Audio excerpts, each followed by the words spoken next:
चलो बंद कर दे।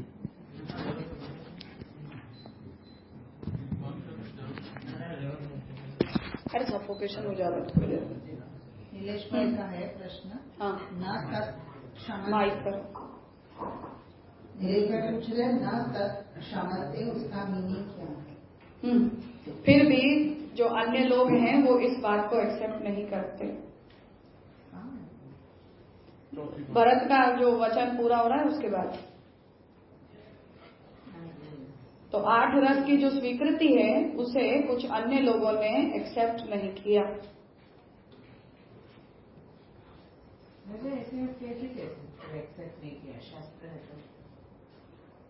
मतलब उन्होंने ये कहा कि आपकी 8 से हमें प्रॉब्लम नहीं है, 8 तो 8 है ही, पर हमें ऐसा लगता है कि शांत रस भी रस होना चाहिए।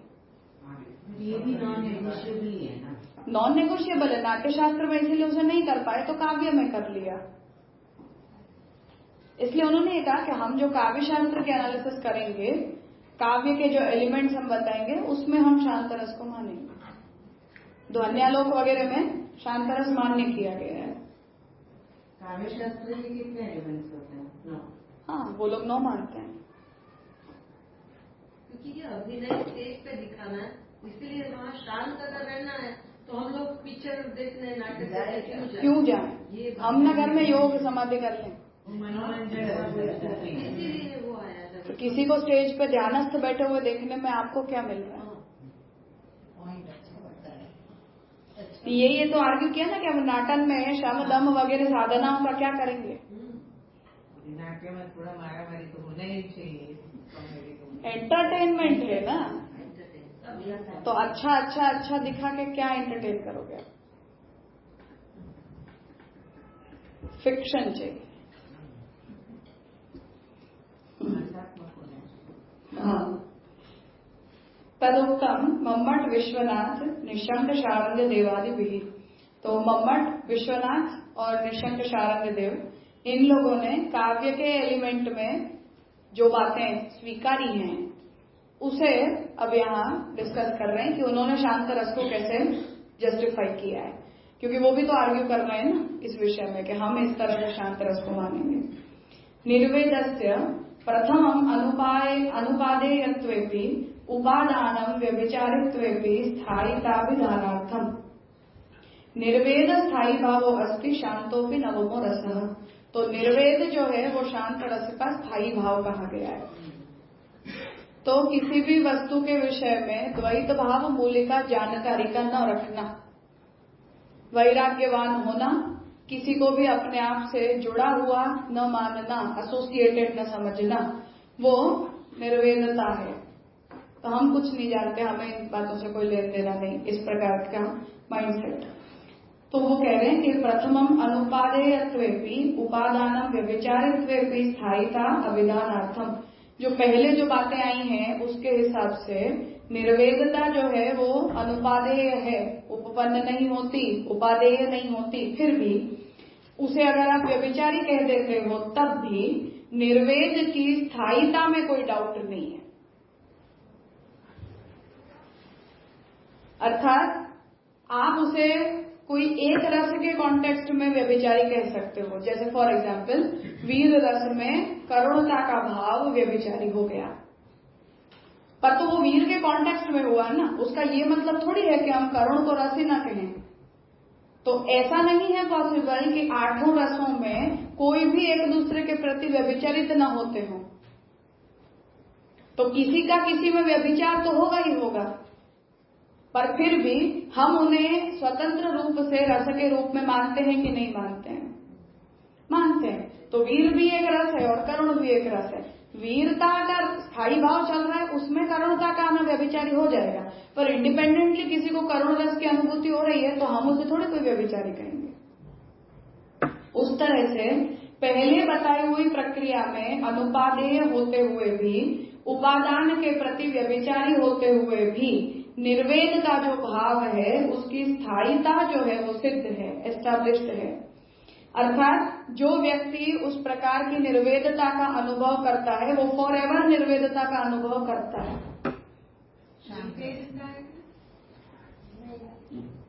5 मिनट क्या आता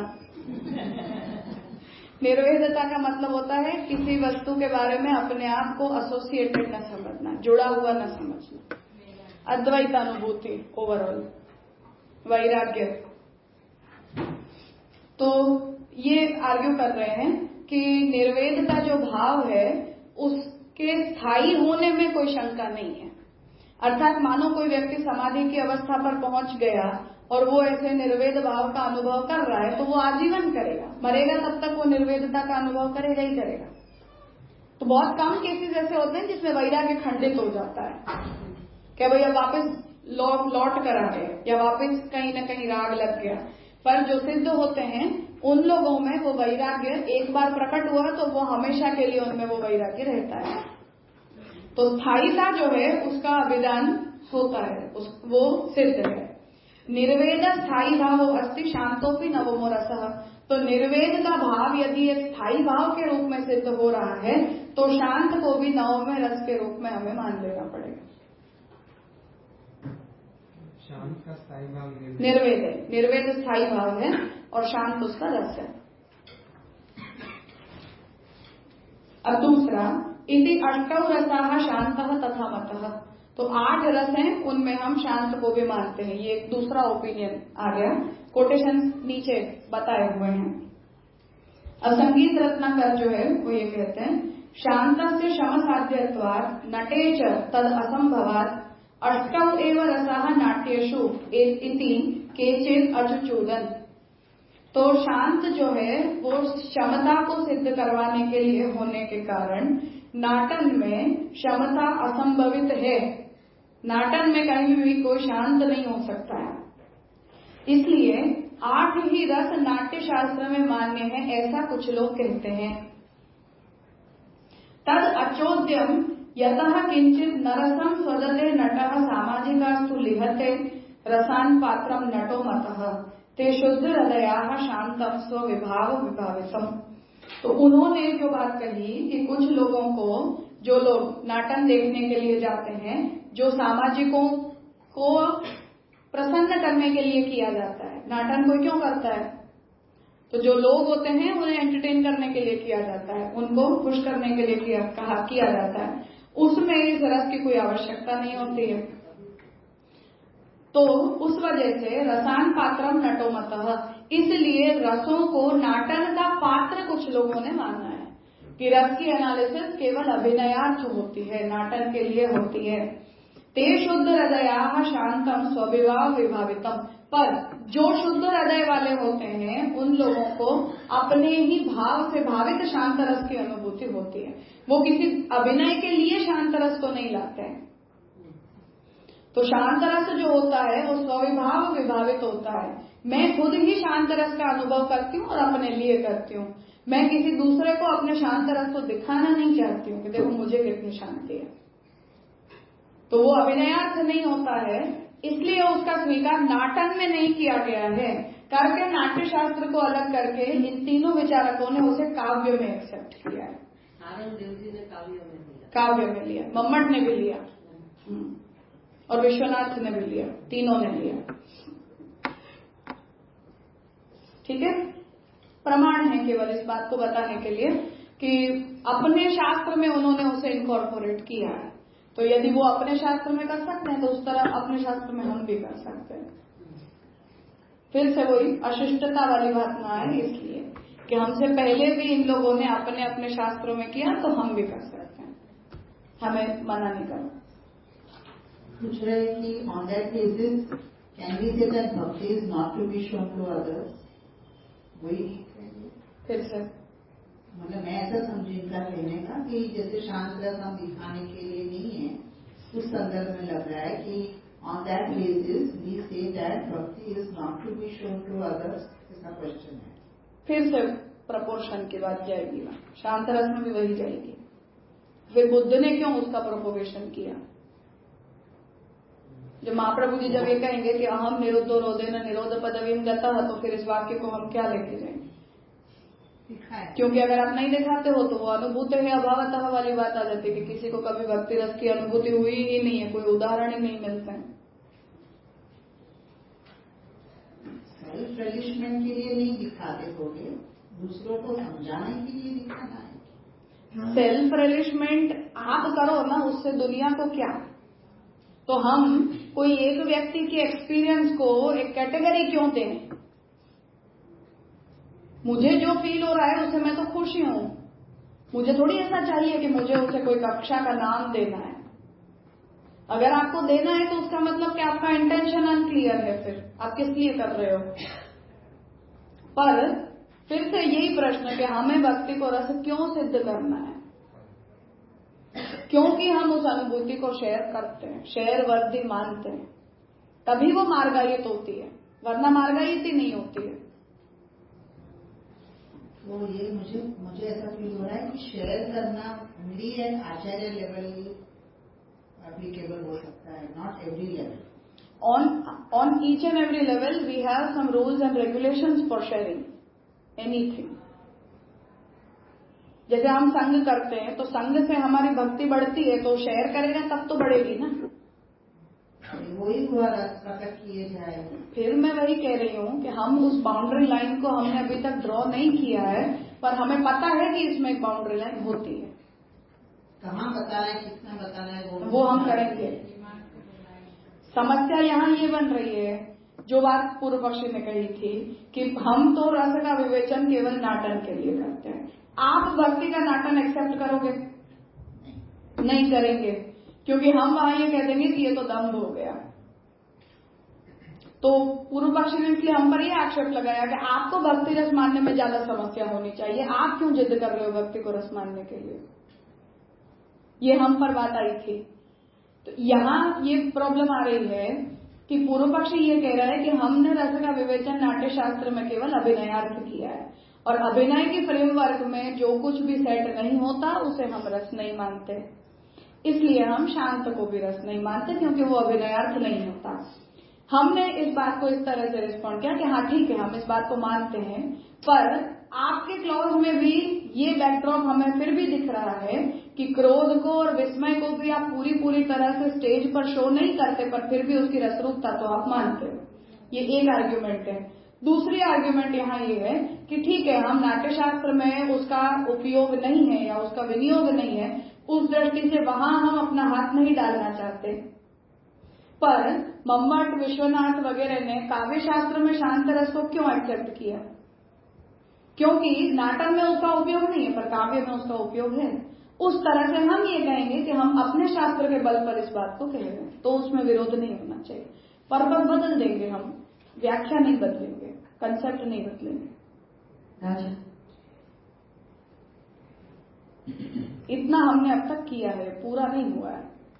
तो हम देखेंगे कि हम क्या कहना चाहेंगे उत्तर पक्ष में इस बात को 5वें पॉइंट के रिस्पॉन्स में। पर अभी तक की हमारी आर्ग्यूमेंट इतनी हुई है कि यदि उन्होंने काव्य शास्त्र में उसे स्वीकार लिया तो हम भक्ति शास्त्र में क्यों भक्ति को रस न माने। आप भरत मुनि को जस्टिफाई कर रहे हो तो आप नहीं कर सकते हो, क्योंकि वो नहीं कहेंगे तो आप उसमें कुछ भी नहीं कर सकते। पर हम अपने शास्त्र के बल पर करेंगे, जैसे मम्मट ने काव्य शास्त्र में कर लिया। ऐसे हम 10वें पॉइंट पे आएंगे, भक्ति ऐसा रस। हाँ, और हम अपनी बाउंड्री सेट करेंगे कि कितना हम उसका प्राकट्य स्वीकारते हैं, कितना नहीं स्वीकारते। क्योंकि फिर से बात इसमें यही होती है कि कोई भी चीज यदि मार्गायित तो होती है तो वो शेयर करनी ही पड़ती है आपको, नहीं तो आप उसका मार्ग नहीं चला सकते हो, खुद का आप खुद कर सकते हो। इसीलिए ब्रजभक्तों की भक्ति का मार्ग नहीं चलता है, क्योंकि वो मार्गायित नहीं हो सकती है। ऐसे समझ सकते ना, हर ब्रजभक्त की अपनी अपनी फीलिंग्स थी, तो उसको मार्ग कैसे बना? हाँ, तो वो मार्ग उनकी भक्ति को हम मार्गायित नहीं कर सकते। हम यशोदा जी की भक्ति को मार्गायित नहीं कर सकते। वो भक्ति है, इसमें कोई शंका नहीं है, वो प्रशंसनीय है, इसमें भी कोई शंका नहीं है, पर वो मार्गायित नहीं हो सकती है। पर महाप्रभु जी की भक्ति मार्गायित हो सकती है, जो महाप्रभु जी यमुना जी से मान रहे हैं कि यमुना जी ने उसे मार्गायित किया है। इसलिए हम यमुना जी को उस स्थान पर लाते हैं, ब्रजभक्तों को नहीं लाते। तो आप शेयर करोगे तब वो मार्गायित होती है। तो महाप्रभु जी ने बुद्ध की तरह, जैसे बुद्ध ने ये किया कि पहले तो हम खुद ट्राई करेंगे कि हमें क्या मिल रहा है, तो उन्होंने अपनी तरफ से सभी उपायों में ट्रायल एरर कर लिया। भूखे प्यासे रहकर देख लिया तो उन्होंने बोला इससे कुछ नहीं मिलता है। तो सारे उपायों को ट्राई करके अल्टीमेटली जब उन्हें शुद्ध ज्ञान प्राप्त हुआ, फिर उन्होंने निर्वाण मार्ग का प्रवर्तन किया कि मुझे इस प्रकार से ज्ञान मिला है, अब तुम इस प्रकार से ज्ञान को प्राप्त करो। तो महाप्रभु जी हमें ये कह रहे हैं, वो ये नहीं कह रहे कि मुझे मेरे सेवे के साथ निरोध की अनुभूति कैसी हो रही है, वो ये कह रहे कि मैंने अपने चित्त को कृष्ण प्रवण बनाया है, इस प्रक्रिया से बनाया है, और वो प्रक्रिया मैं तुम्हारे साथ शेयर कर रहा हूं क्योंकि मुझे भगवान ने कहा है करने के लिए। इसलिए वो हमसे ये शेयर करते हैं कि अब निरोध की अवस्था तक कैसे पहुंचा जाता है, पर उसका मतलब ये कभी नहीं कि हमारे निरोध का प्रकार महाप्रभु जी के निरोध के समान होगा। चित्त की कृष्ण प्रवणता एक समान होगी, स्नेह हम सभी का एक समान होगा, पर उसकी अनुभूति हम सभी की एक समान कभी नहीं होगी। तो मार्गायित है उसका मतलब है कि वो शेयर हो रहा है। इसीलिए पूर्व पक्षी को ये सब प्रॉब्लम्स हो रही हैं कि आप कहना क्या चाहते हो, वो बात है राहुल गांधी को जैसे क्या कहना चाह रहे हो वो हो रहा है।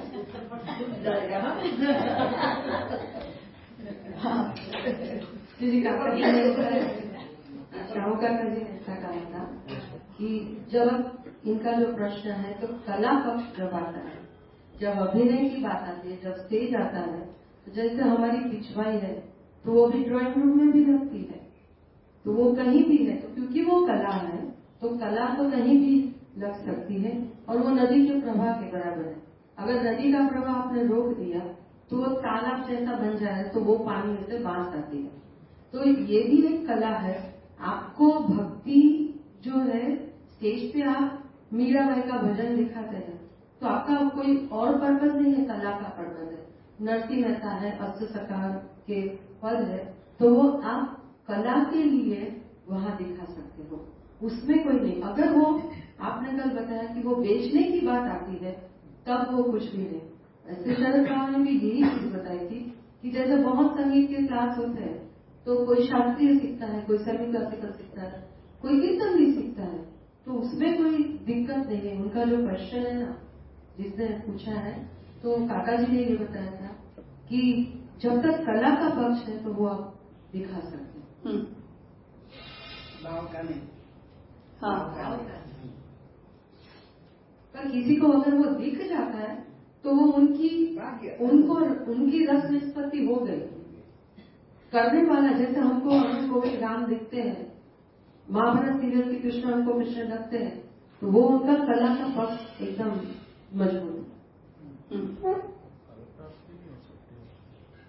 वही तो बात है कि रासदारी हैं, कल हम ये समझ ले कि वो ठाकुर जी हैं तो कल उन्हीं की सेवा करने लग जाएंगे, तो थोड़ी ऐसा चलता है। जीव आएगा, जीव हो गया। तो यहाँ ये आर्ग्यूमेंट दी जा रही है कि मम्मट वगैरह ने अपने काव्य शास्त्र में जो है वो इस बात को स्वीकारा है, और यदि उसे स्वीकारा है तब फिर हम अपने शास्त्र के बल पर भी भक्ति की रसरूपता पर विचार कर सकते हैं। पर्पज उसका अलग हो जाएगा, वो फिर अभिनयार्थ नहीं रहेगा। तो वो पारिभाषिक रूप से हम उन चीजों को समझते हैं।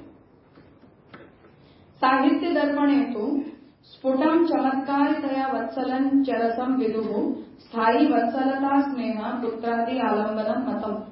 अब 9 में से 10वीं काउंटिंग पे वात्सल्य आया। मूल में हमने सुबह देखा था कि 9 में से 10 में से फिर भोज के 12, ऐसे करके उसकी गिनती बढ़ी तो है ही, अपने अपने बल पर बढ़ी है, भले पर बढ़ी है। तो अब 10वां जो वात्सल्य रस है उसके लिए प्रमाण दे रहे हैं कि साहित्य दर्पण में ये बात कही गई है कि स्फुटम चमत्कारितया वत्सलम चरसम विदुः। जो चमत्कारितया वत्सल जो भावना जो होती है उसमें जो हमें चमत्कारिता स्फुट होती है, अर्थात जो माँ है उसे जिस तरह के एकदम ऑल ऑफ अ सडन कोई प्रकार के इमोशंस फील होने लग जाते हैं, उसे हमें वात्सल्य रस के रूप में जानना चाहिए। और उसमें स्थायी भाव वत्सलता रूप स्नेह होता है, वहां भी स्नेह उसका स्थायी भाव है, पर वो वत्सलता का स्नेह है जिसका आलंबन संतान बनती है, पुत्र पुत्री बनते हैं। तो ये साहित्य दर्पण के वचन से फिर उन्होंने एक 10वें रस को वात्सल्य रस के रूप में इनिशिएट किया।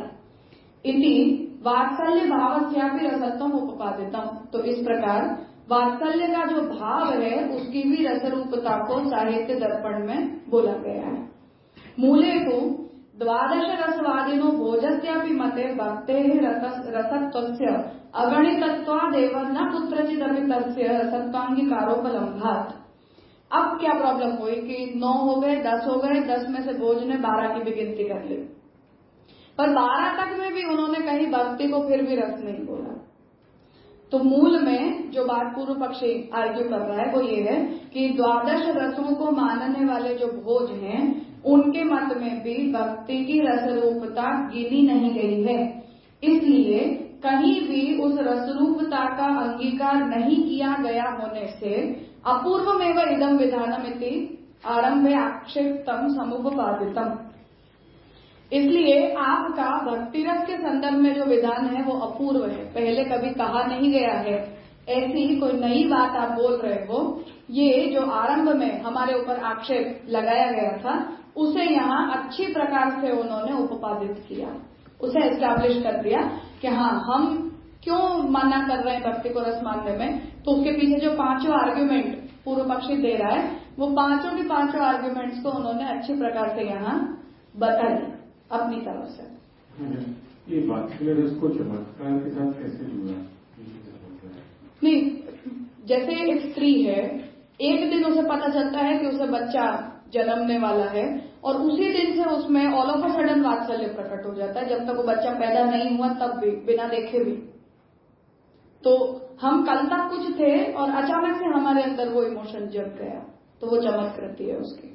ऐसे तो बाकी सभी रसों में भी होगा, श्रृंगार भी तो ऐसे ही है कि हाँ, हर चमत्कार रस का पार्ट है, एसेंशियल पार्ट है, क्योंकि आप जो कोई भी इमोशन को फील करते हो तो पहली बार में तो उसकी चमत्कृति ही महसूस होती है, और रस अगर अखंड रहता है तो हमेशा उसकी चमत्कृति का फील होना ये उसकी रसरूपता को सिद्ध करता है कि आपको हमेशा वो उतनी ही खुशी देता है जितनी पहले दिन दे रहा था। વિનંતી કરું છું કે રસોઈ સહજથી જે બ્રહ્મના રસની વાત કરી કે એ જયારે આપણે અદ્વૈતનો અનુભૂતિ થાય ત્યારે એ રસ પ્રાપ્ત થાય, બાકીના રસો તો દ્વૈતાનુભૂતિમાં પ્રાપ્ત થાય છે। તો એ અદ્વૈતનો જે રસ છે એ જ આગળ રસના રૂપમાં પ્રગટ થાય છે કે શું છે એની પ્રોસિજર કોઈક વાર જરા उत्तर पक्ष में श्यामलता जी कर ही देंगे। अच्छा, मात्रात्मक प्रकट होता है करके, क्योंकि कार्य जो होता है, हाँ, क्योंकि कार्य कारण संबंध तो ब्रह्मवाद में हमें मानना ही पड़ेगा कि कुछ भी ब्रह्म से बाहर से तो आएगा ही नहीं। तो जो करुणता भी आएगी, रुद्र भी बनेगा, भयानक भी बनेगा, तो ब्रह्म ही बनेगा। लेकिन उसका कौन सा रस और अपना कौन सा रस, ये सब वहाँ पर क्लियर हो नहीं, वो रस की बात नहीं है। भगवान जो है वो अनंत रसों को धारण करते हैं। अब वो सब रस ब्रह्मांड में छोटे छोटे प्रपोर्शन में आके प्रकट हो जाते हैं, सभी भावनाओं के रूप में, रसों के रूप में। फिर उनका अनुभव हम कैसे कर रहे हैं, उन्हें हम कैसे कैटेगराइज कर रहे हैं, ये सब तो हमारे ऊपर आ जाता है। राजा अक्षर तक जाएगा, ये तो रस तो अक्षर तक जाएगा नहीं, परब्रह्म तक जाएगा। मात्रा में है वो नहीं, मात्रा में है वो तो जगत के पदार्थ तक आएगा, सूक्ष्म में से स्थूल पर्यंत बनेगा। जैसे हम रसानुभूति करते हैं तो जानवर भी तो रसानुभूति करते हैं, वो थोड़ी अभिनय के लिए करते हैं। जानवर भी अभिनय करते हैं, पर वो रसों की अनुभूति वो अभिनयार्थ नहीं करते, उन्हें भी तो रसानुभूति होती है, उन्हें भी श्रृंगार होता है, उन्हें भी करुण रस फील होता है। तो बीच में वो आया था ना हाथी का, कि वो उन्हें संरक्षित स्थान पर रखा गया था, फिर उसके बच्चे को कहीं और ले जा रहे थे तो उसकी माँ रोई और उसने कितने दिनों तक खाया भी नहीं और उसने अपना शरीर भी छोड़ दिया, मर गई वो। तो ये करुण रस नहीं फील कर रहे हैं, वो वात्सल्य वहां भी तो आ रहा है, अभिनयार्थ थोड़ी है, वो अभिनय थोड़ी कर रहे हैं वो, पर उन्हें भी तो वो वात्सल्य फील होता है। गाय को हम देख लें, नया बच्चा पैदा हुआ हो तब आप गाय के पास जाके देखो, बच्चे को हाथ लगा के देखो, सांकल तोड़ देती है, रस्सी काट देती है, तो वो वात्सल्य नहीं है, वो अभिनयार्थ थोड़ी है, फिर भी वो वात्सल्य तो है। तो हर कोई करता है, जानवर भी करते हैं, पक्षी भी करते हैं, और हमें इंसानों से स्नेह हो जाता है, ऐसा नहीं, वस्तुओं से स्नेह हो जाता है, अपने घर से स्नेह हो जाता है, अपने गांव से हो जाता है, अपने देश से हो जाता है। तो वो स्नेह का आलंबन ऑलवेज कोई व्यक्ति ही बनता हो ऐसा थोड़ी है, हमें वहां हमेशा ऐसी ही रसरूपता फील होती है। हम भारत में रहते हैं, हमें भारत देश के वासी होने में रसरूपता नहीं फील होती। स्थायी भाव होता है कि नहीं कि हम यहीं के नागरिक हैं, हमें प्रेम होता है अपने सब जमीन से, अपने स्थान से। तो स्नेह है, वो कहीं भी लग जाता है। तो रस की हर कैटेगरी हम उतनी ज्यादा डिफाइन नहीं करते, तो वो तो फिर वही जाएगा ब्रह्म में कि रस अनंत होते हैं, क्योंकि ब्रह्म अनंत होता है। तब तो सब कचरा हो जाएगा, फिर वो कैटेगरी नहीं बनती है। पर ये स्पष्ट है कि हम अभिनयार्थ इसका विवेचन कर रहे हैं, तो वो अपने पर्पस को सिद्ध कर रहे हैं। एक प्रश्न था कि अभी हमने जो उदाहरण देखा हाथी से वगैरह, अभी हमने रस की परिभाषा देखी थी कि वो स्थायी है इसलिए रस कहलाता है। अब जैसे कि अभी जो उदाहरण आया कि हाथी और उसके बच्चे का, तो वहां पे तो पहले वात्सल्य रस था, फिर उसके बाद जुदा होने के बाद करुण हो गया, फिर वो करुण नहीं चलेगा जब तक नहीं, करुण में नहीं चलेगा, वो वात्सल्य का करुण है। वात्सल्य के अंतर्गत वात्सल्य करुण भी अलग से एक रस है। हाँ।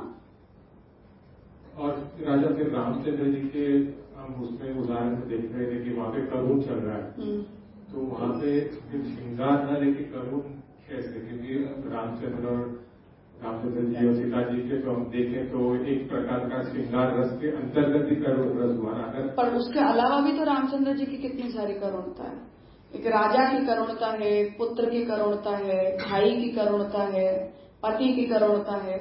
तो वहां तो करुणता के सब शेड्स हमें मिल रहे हैं, केवल पत्नी के वियोग में कारुण्य है ऐसा नहीं। आगे से आपने समझाया था कि प्रोपोर्शनेटली जो ज्यादा है वो रस है, वो रस है, बाकी सब उसमें संचारित है। तो श्रृंगार रामचंद्र जी के केस में संचारित बने। जैसे ये साहित्य दर्पण तो विश्वनाथ जी। हाँ, तो अपूर्वमेव इदम विधानम इति आरंभे आक्षिप्तम समुपपादितम। तो अच्छी प्रकार से पूर्व पक्षी ने अपने मत को उपपादित किया कि क्यों भक्ति रस नहीं होता। तस्मात् स्वरूप कारण कार्य प्रयोजन लक्षणानां वा प्रमाणस्य वा निरूपयितुम् अशक्यत्वेन अनुचितम भक्तेः रसत्वम् इति प्राप्ते। अब इसलिए स्वरूप कारण कार्य प्रयोजन लक्षण और प्रमाण, ये 5 बातों को ध्यान में रखते हुए उनका निरूपण करने के लिए निरूपण करते हुए अशक्यत्वेन अनुचितम भक्तेः रसत्वम् इति प्राप्ते। तो अब पूर्व पक्षी ये कह रहे हैं कि ये सारी की दृष्टि से इम्पॉसिबल है और अनुचित है कि आप भक्ति को रस कहो। ऐसा अब तक हमें कहा गया, इतना पूर्व पक्षी ने कह दिया कि स्वरूप की दृष्टि से देखो तब भी, कारण की दृष्टि से देखो आराध्यत्वेन प्रीतिजनक, आराध्य में प्रेम पैदा करने के लिए, कार्य की दृष्टि से देखो तो नवदा भक्ति वहां आई, प्रयोजन की दृष्टि से आया तो वो आराध्य को प्रसन्न करने के लिए की जाती है, ये उसका प्रयोजन बना था। और लक्षण जो हमने देखा वो लक्षण आया, और अल्टीमेटली रसो वैसह का प्रमाण और भागवत जी का गोप्य कामाद भयात् कंस। तो ये सब बातों को देखते हुए भक्ति की रसरूपता का जो निरूपण है वो इम्पॉसिबल है और अनुचित है। इतना हमारा पूर्व पक्ष बना है।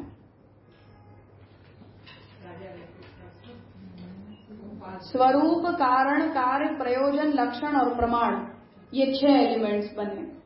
इन 6 के 6 एलिमेंट्स को ध्यान में रखते हुए भक्ति को रस कहना इम्पॉसिबल है और भक्ति को रस कहना अनुचित है। वो कुछ भी ऐसी हाँ, मतलब भक्ति क्या होती है, फॉर्मेट भक्ति का क्या होता है, भक्ति का कारण क्या होता है, हम क्यों भक्ति करते हैं, भक्ति का पर्पस क्या है। कार्य में नवदा भक्ति बताया। हाँ, तो स्वरूप में क्या बताया? भक्ति के लिए हम जो भी उसका स्वरूप डिसाइड करें, जितनी भी परिभाषाएं हमने देख ली वो सारी। रस के संदर्भ में स्वरूप आएगा। हाँ, तो स्वरूपतः जो भक्ति है वो रस के स्ट्रक्चर में फिट नहीं है। भक्ति का जो कारण है वो अभिनय नहीं है, तो वो रस के स्ट्रक्चर में फिट नहीं होती है। भक्ति का जो कार्य नवदा भक्ति का है उसमें स्थायी भाव ही नहीं है, इसलिए वो रस के स्ट्रक्चर में फिट नहीं बैठती है। प्रयोजन, हम भक्ति अभिनय के लिए नहीं करते हैं, हम भक्ति अपने आराध्य को खुश करने के लिए करते हैं, तो वो प्रयोजन से वो रस के स्ट्रक्चर में फिट नहीं है। उसका जो हमने लक्षण बनाया, अल्टीमेटली स्नेह वाला लक्षण बनाया, वो भी फिर से न्याय की दृष्टि से सेट नहीं हुआ और भागवत जी के प्रमाण से भी सेट नहीं हुआ। इसलिए भक्ति की रसरूपता असंभव है और भक्ति की रसरूपता अनुचित है। इतने क्लॉज के ऊपर पूर्व पक्षी आया है। स्नेहाद्यूयम भक्त्यावयम, तो वहां हमारा जो लक्षण है वो भागवत के प्रमाण वचन में सेट नहीं हुआ ना। इम्पॉसिबल तो नहीं कह सकते, अनुचित कह सकते हो। इम्पॉसिबल तो हम तो करेंगे ना आगे जाकर। पूर्व पक्षी ने अपनी तरफ से जितनी मेहनत की उसमें नहीं हुआ। हम जैसे मेहनत करेंगे इसे सिद्ध करने के लिए, ऐसे पूर्व पक्षी ने भी तो कितनी सारी कोशिश की हमारी बात को मानने के लिए। क्या तुम कह रहे हो तो हम सोच के देखते हैं कि हो रहा है कि नहीं हो रहा है। तो पूर्व इतना सब माथापच्ची तो पूर्व पक्षी ने की ना, हम थोड़ी करें। तो उसने जितना सोचा है उसमें ये बात नहीं जम रही है, तो वो ये कह रहा है कि इम्पॉसिबल है, नहीं होगा। पूछना पूर्व पक्षी बार बार अपना जो चेंज करते रहता है, तो वो यहाँ पे बहुत सारे पूर्व पक्षी पहले तो ऐसा कहा कि भरत मुनि ने नहीं कहा। मिले हुए 5 ही पूर्व पक्ष है जिनका संग्रह कारिका में पुरुषोत्तम जी ने काउंट करवाया। असिद्धत्वात्, अनुभूति अभावत, अंतर्भाव चातिरिक्त, तो 5 बात है। श्याम गोगा जी ने उसे इलोबरेट किया तो हमें लगा कि बहुत सारे हो गए, बहुत सारे नहीं हो गए, वो सारे वो 5 की कैटेगरी में गए। लेकिन वो स्टैंड जो होता है कि पहले उन्होंने ये स्टैंड दिया कि भरत मुनि के हिसाब से आज ही है, आप काउंट ही नहीं कर सकते हो, तो हमने स्टैब्लिश किया कि जीव नहीं, शांत भी आ गया, वात्सल्य भी आ गया। फिर कहता है कि ठीक है चलो मैं उनको ले लेता हूँ, फिर वापस यानी पहले कहता है कि भरत मुनि के अलावा मैं दूंगा ही नहीं। हमने जब स्टैब्लिश किया कि नहीं, उसके बाद भी आए हैं, हमने सब डेमोन्स्ट्रेट किया, फिर वापस कहता है कि चलो ये ले लिया, लेकिन इसके अंतर्गत भी आपका नहीं बैठ रहा है। तो ऐसे वो यानी बहुत सारे पूर्व पक्षी ऐसा लेकर चलना पड़ेगा। मतलब अभी हम एक ही पूर्व पक्षी को कंसिडर कर रहे हैं, वो चाहे 50 लोगों की तरफ से पूर्व पक्ष क्यों न बनाए। पूर्व पक्ष में ऐसा नहीं होता है कि मैं केवल अपना ही मत पूर्व पक्ष में बनाऊं, और उत्तर पक्ष का भी ऐसा कोई नियम नहीं होता है कि मैं सिद्धांत को ही उत्तर पक्ष बनाऊं, क्योंकि अगर मैं सिद्धांत को उत्तर पक्ष बनाती हूं तो सिद्धांत और उत्तर पक्ष में कोई भेद ही नहीं है।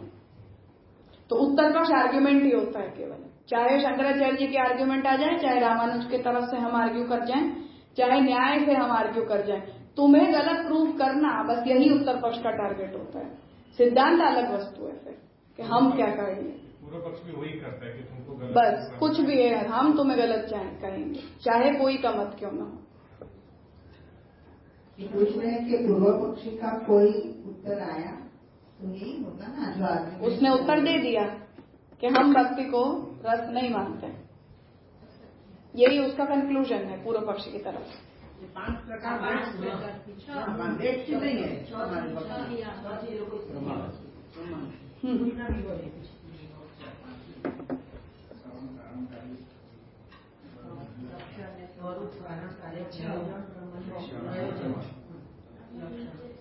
और कुछ ठीक है। अब यहां से उत्तर पक्ष आ रहा है। एवं वे वो मिसप्रिंट है, एवं है, सुधार। एवं पूर्व पक्षम निराचिकीर्षवः उत्तर पक्ष हेतून कारिकया संग्रह्य आहु। अब पूर्व पक्ष का जो मत था उसका निराकरण करने के लिए उत्तर पक्ष के हेतुभूत कारिका के संग्रह को पुरुषोत्तम जी कह रहे हैं। तो श्रुतत्वात् लोक सिद्धत्वात् अनुभूतेश्च वेदतः तेभ्योतिरिक्तो मंतव्य सांगो भक्ति रसो बुधैहि। ये उत्तर पक्ष की जो संग्रह कारिका है वो पूर्व पक्ष का निराकरण करने के लिए पुरुषोत्तम जी कह रहे हैं। उसमें अब सबसे पहला है श्रुतत्वात्। तो हम अब इस पहले पॉइंट पर आ रहे हैं। श्रुतत्वात् सुना गया होने से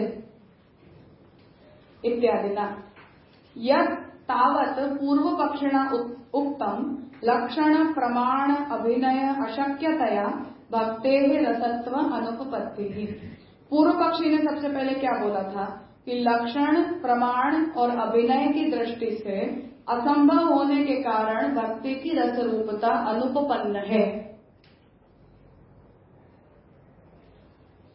श्रुतत्वात् में अश्रुतत्वात् से पूर्व पक्षी क्या कहना चाह रहा था उसे श्यामगंगा जी लिख रहे हैं कि पहली आर्ग्यूमेंट पूर्व पक्षी ने ये दी थी कि हमने भक्ति के बारे में जितना कुछ भी सुना है वो सुनी हुई बातों में कहीं भी भक्ति रस कहीं नहीं गई है, जिस पर हमने सभी व्याख्याओं को देखा था कि भक्ति को किन किन लोगों ने कैसे कैसे बोला है हमसे पहले। तो अब ये बता रहे हैं कि श्रुतत्वात् से हम क्या कह रहे हैं कि यह तावत पूर्व पक्षी न उत्तम, अब तक पूर्व पक्षी ने जो कुछ भी कहा तो वो लक्षण प्रमाण और अभिनय की दृष्टि से अशक्य होने के कारण भक्ति की रस रूपता अनुपपन्न है। तत्र अब हमारा इसमें क्या काउंटर होगा कि हम लक्षण प्रमाण और अभिनय की दृष्टि से भक्ति की रस रूपता को सिद्ध करें, तब वो श्रुतत्वात् बनेगी, जिसे पूर्व पक्षी अश्रुतत्वात् से आर्ग्यू करना चाह रहा था। तो तत्र श्रुति पुराण सूत्रेषु लक्षण रसत्वयोः श्रावणात्, अब वहां श्रुति पुराण और सूत्रों के द्वारा भक्ति का जो लक्षण है उसकी रसरूपता सुनी गई होने से, पंचमी है तो हेतु है।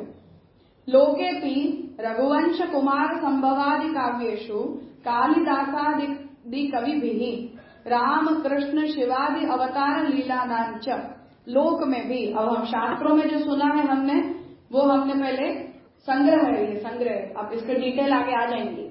तो संग्रहित हम ये कर रहे हैं कि श्रुति पुराण और सूत्रों में जो भक्ति का लक्षण बोला गया है उसमें भक्ति को रस कहाँ है, ये एक जवाब।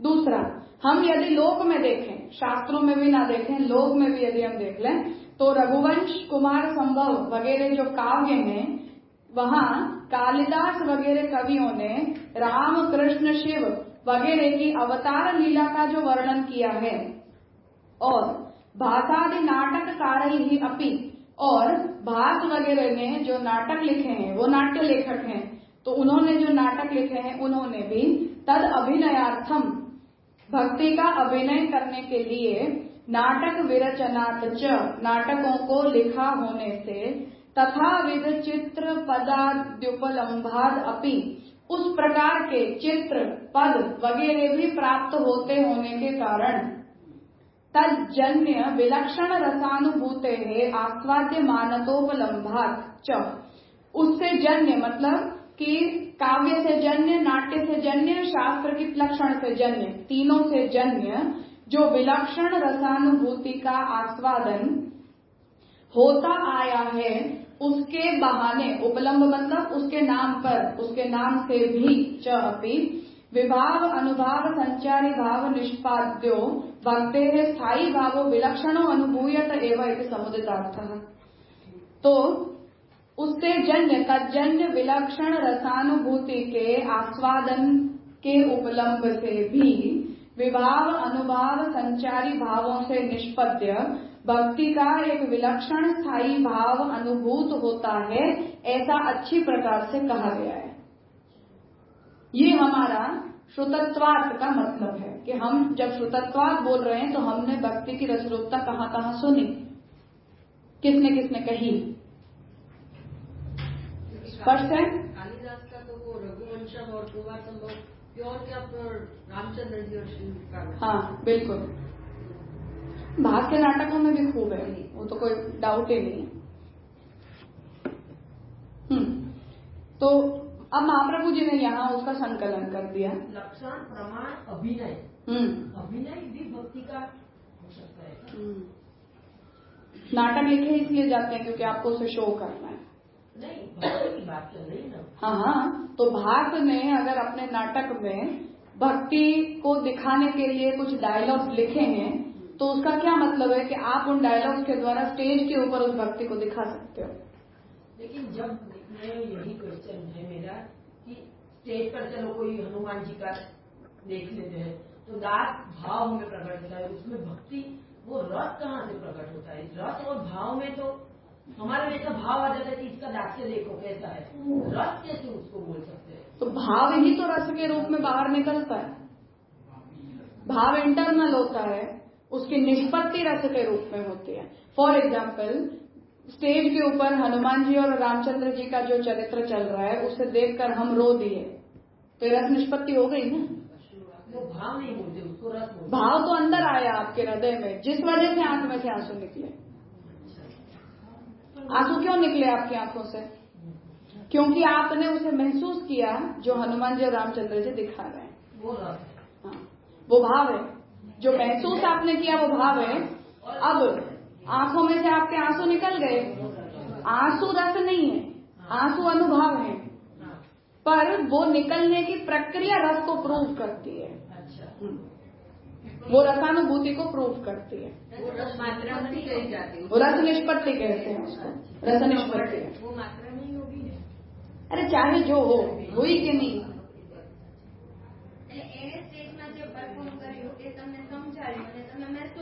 जैसे रामायण हम देख रहे हैं टीवी में, है ना। अब वहां हम हनुमान जी के कैरेक्टर देख रहे हैं, तो हनुमान जी का जैसे उत्तर रामायण में ही आता है कि जब उन्होंने लव कुश को देखा तो उन्हें लव कुश के हृदय में रामचंद्र जी और सीता जी के दर्शन हुए।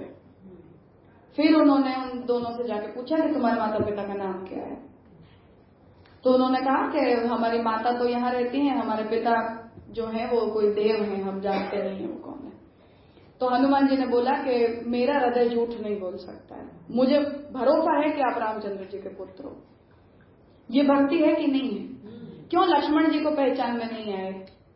क्यों शत्रुघ्न नहीं पहचान पाए? हनुमान जी तो भरत जी के साथ युद्ध करने के लिए आए थे लास्ट। शत्रुघ्न आए, शत्रुघ्न के बाद भरत आए, उसके बाद फिर अंत में हनुमान जी का टर्न आया। सुग्रीव वगैरह सब आकर चले गए, कोई नहीं पहचान पाया कि लव कुश जो है वो रामचंद्र जी के संतान है। वाल्मीकि ने वहां यदि उसे दिखाया तो वो भक्ति रस नहीं दिखाया, इसलिए हनुमान जी लड़े नहीं लव कुश से कि तो राम की संतान है, तो बंध गए वो सामने चल के। और फिर लव कुश ने पूछा कि हमने तो सुना है कि आपने तो लंका जला डाली, तो आप अभी ऐसे सामान्य कपि बनकर क्यों हमारी रस्सी से बंध कर बैठ गए? उन्होंने पूछा है, पर हनुमान जी बंध के बैठ गए, उन्होंने लव कुश के ऊपर हाथ नहीं चलाया, कोई वेपन उन्होंने यूज नहीं किया। दूसरे सब लोग क्यों लड़ लड़ के चले गए? तो ये अगर दिखाया जा रहा है तो भक्ति रस नहीं दिखाया जा रहा, दिखाया जा रहा है। हम उस कैरेक्टर को जब हम देखते हैं तो हमें क्या समझ में आता है? क्योंकि भक्ति प्रकट हो। हनुमान जी ने, उन्होंने बोला नहीं है कि मैं रामचंद्र जी का भक्त हूं, कहीं भी वो ये स्टेटमेंट नहीं बोल रहे हैं, पर जब हम उस पूरे चरित्र को देख रहे हैं तो हम क्या समझ रहे हैं कि वो भक्त हैं इसलिए उन्होंने पहचान लिया, और दूसरे लोग भक्त नहीं है इसलिए वो नहीं पहचान पाए कि लव कुश संतान है रामचंद्र जी। तो वो हमें, वो भाव हमारे हृदय में आया कि नहीं आया? आया। उस वजह से हम रो दिए, या हम बहुत खुश हो गए, हम रोमांचित हो गए, या हनुमान जी के प्रति हमारे हृदय में अहोभाव प्रकट हो गया। जैसे हम ये कहते हैं कि हनुमान जी रामचंद्र जी के पुष्टि भक्त हैं, क्योंकि उनकी भक्ति शुद्ध है, वो मर्यादा की नहीं है। तो हनुमान जी पुष्टि भक्त हैं, रामचंद्र जी के पुष्टि भक्त हैं। कल ही मैंने एक चित्र देखा था, एक पेंटर ने एक ऐसी पेंटिंग बनाई है जिसमें ठाकुर जी हैं, तो पीछे बंसी उन्होंने अपने एक श्रीहस्त से बंसी पीछे छुपा दिए और दूसरे श्रीहस्त से रामचंद्र जी का स्वरूप हनुमान जी को दे रहे हैं कि तुम इनकी भक्ति करो। तो ठाकुर जी वहां अपनी बंसी नहीं दिखा रहे हैं कि मैं कृष्ण बन के नहीं तुम्हारा स्वामी बनना चाहता, तुम राम समझ के मुझे मेरी भक्ति कर। अब ये जो चित्रकार ने ये चित्र बनाया, जैसे महाप्रभु जी कह रहे हैं, वो रामायण की भक्ति रस से इंस्पायर्ड नहीं है, है कि नहीं है? है। जबकि हनुमान जी ने कभी नहीं बोला कि मैं रामचंद्र जी का भक्त हूं, पर वो पूरा चरित्र उनका भक्ति रस में जा रहा है, तो उससे हमारे हृदय में भाव बनता है। वो भाव हमारा अनुभाव के रूप में प्रकट होता है। हम हनुमान जी को देख के कोई भी रिएक्शन निकल सकता है। जैसे लोग टीवी के सामने अगरबत्ती और आरती जला देते थे। ये अनुभव है, पर ये अनुभव उनके हृदय में प्रकट हुए या उन्हें फील होने वाले भक्ति रस को सिद्ध करता है। तो आरती करना रस नहीं है, आरती करना अनुभव है। आपने अपने हृदय के भाव को रिस्पॉन्ड किया, आप रुक नहीं पाए कि अरुण गोविल आया तो भी आप झुक गए उनके सामने, क्योंकि आप अब उसे राम के अतिरिक्त कोई और रूप में नहीं देखते हो, इतने सालों के बाद भी नहीं देखते हो, पीढ़ियों के बीत जाने के बाद भी आप उन्हें राम ही देखते हो। तो वो अनुभव प्रकट हुए, वो अनुभव रस को सिद्ध करता है। तो उसका तो अभिनय होता है ना। अब रामायण को देख के हमारे हृदय में रामचंद्र जी के प्रति भाव बना कि नहीं बना? भारत के आधे लोगों ने रामायण नहीं पढ़ी कभी जिंदगी में, आधे क्या 80% लोगों ने नहीं पढ़ी, पर सबको रामचंद्र जी के प्रति भाव कहां से आ रहा है? चित्रों को देख के आ रहा है, संगीत सुनकर आ रहा है, अभिनय देख के आ रहा है। जैसा रामानंद सागर की रामायण के लिए बोला जाता है कि भारत में कर्फ्यू लग जाता था जब उसका टेलीकास्ट होता था, तब वो रस निष्पत्ति रामायण पढ़ के भी नहीं हुई जितनी अभिनय से हुई। राम कथा होती है, उसमें लोग दुनिया में कर्फ्यू नहीं लगाते, क्योंकि वहां से वो रस निष्पत्ति नहीं होती है, हमें वो अभिनय देखकर होती है। तो होती है तो अच्छी बात है, उसके द्वारा रस निष्पत्ति करो। तो इसीलिए तो हम रासलीला से हमें कोई समस्या नहीं है, जब तक उसमें कोई अन्य फिर से वही धंधा वाला दूषण ना शुरू हो जाए। तो करो अभिनय, उसके द्वारा आप में रस निष्पत्ति हो रही है तो उससे करो। उतना इंटरेस्ट हमें भागवत पढ़ने में भी नहीं आता है,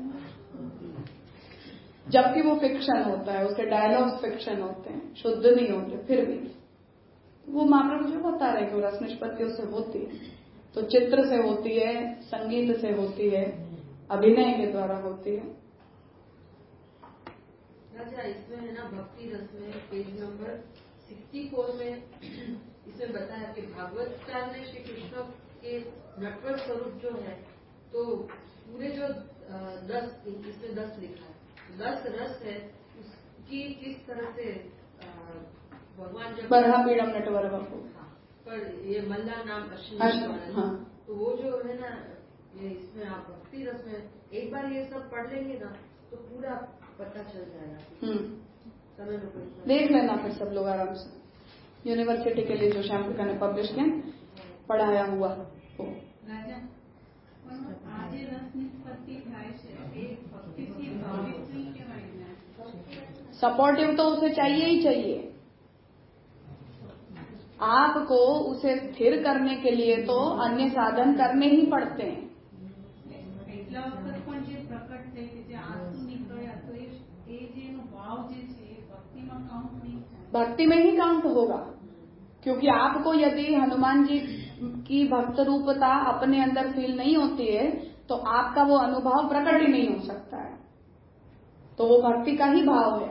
और बात यह है कि वो अभिनय का माध्यम उस भक्ति भाव को टिकाए रखने के लिए सफिशिएंट नहीं है। एक क्लॉज उसने आपको दे दिया, वहां से प्रॉब्लम नहीं है, पर आगे उसको टिकाने के लिए आपको अन्य भी मेथड्स को यूज करना पड़ेगा। आफ्टर ऑल अगर आपको वो स्थायी भाव चाहिए तो કારણ કે આ તો જે છે શાસ્ત્રોથી જે વાત આવે છે ભક્તિ માટેની, એના જે સાધન જે છે એ અલગ છે। मैं इसीलिए कह रही हूँ कि वो सपोर्टिव होता है, पर एक बार की जो चमत्कृति है वो अगर आपको वहां से महसूस हो रही है तो it is a good start, अच्छी शुरुआत है। उसमें क्या समस्या है? शुरुआत हो गई, शुरुआत हो गई, अच्छी शुरुआत है, उसमें वो सक्सेसफुल रहा। हम पवन कुमार आते हैं ना जिंद से, वो जो रासलीला वाले हैं वेद प्रकाश जी, उनकी रासलीला देख देख के वैष्णव हो गए। वो जब हरियाणा में रासलीला करने के लिए जाते थे तो उनकी रासलीला वो देखते थे, और देखते थे तो उनके हृदय में वैसी भक्ति प्रकट हुई। फिर उन्होंने वेद प्रकाश जी से बात की, बहुत लंबे समय तक उनके संपर्क में रहे। फिर उन्होंने बोला कि हमें काका जी का ब्रह्म संबंध है तो आप मांडवी जाके उनसे मिलो। जिंद से हरियाणा से मांडवी तक आए थे वो। फिर अब वो समझते समझते करते करते इतने सालों में अब वो भक्ति दृढ़ हो गई ना उनमें, तो उसने वो माध्यम, अभिनय ही तो माध्यम बना उसे शुरू करने में। पर कोई व्यक्ति ये समझे कि इतना ही बहुत है भक्ति के लिए, तब समस्या है। वहां आप अपनी भक्ति को टिका नहीं सकते हो कि हमेशा के लिए आपको वो भक्ति का साधन नहीं प्रोवाइड कर देगा पर कृष्ण के प्रति प्रेम प्रकट करने के लिए या कृष्ण को अप्रिशिएट करने के लिए वो एक अच्छा माध्यम है, इसमें कोई शंका नहीं। शुरू कोई करता है वहां से, या वो आपके हृदय में भक्ति का भाव, संचारी भाव का या भी प्रकट कर देता है एक बार के लिए, तो उसमें आपत्ति क्या है? इसीलिए तो हम ये कहते थे कि आप एंटरटेनमेंट भी करो तब भी रामायण महाभारत से एंटरटेनमेंट करो। इसीलिए नाट्यशास्त्र ये कहता है कि आप फिक्शनल क्रिएशन मत बनाओ, मनमर्जी जी के चरित्र मत बनाओ, रामायण और महाभारत के चरित्र हैं उन्हीं का आप नाटक करो, तो लोगों तक अगर कुछ जाएगा भी तो शास्त्र से जाएगा। और फिर अगर आपको उसमें कुछ स्थिर करना है तो आप शास्त्र का माध्यम लोगे, उस व्यक्ति का या फिक्शन का माध्यम नहीं लोगे। तो इसीलिए तो ये परंपरा हमने शुरू की, तभी हम उस शास्त्र को लौकिक शास्त्र नहीं कहते हैं, वो सिनेमा नहीं है हमारे लिए। तो जो नाटन करते हैं वो नाट्य भूमि का पूजन करते हैं, उसे पृथ्वी मानते हैं।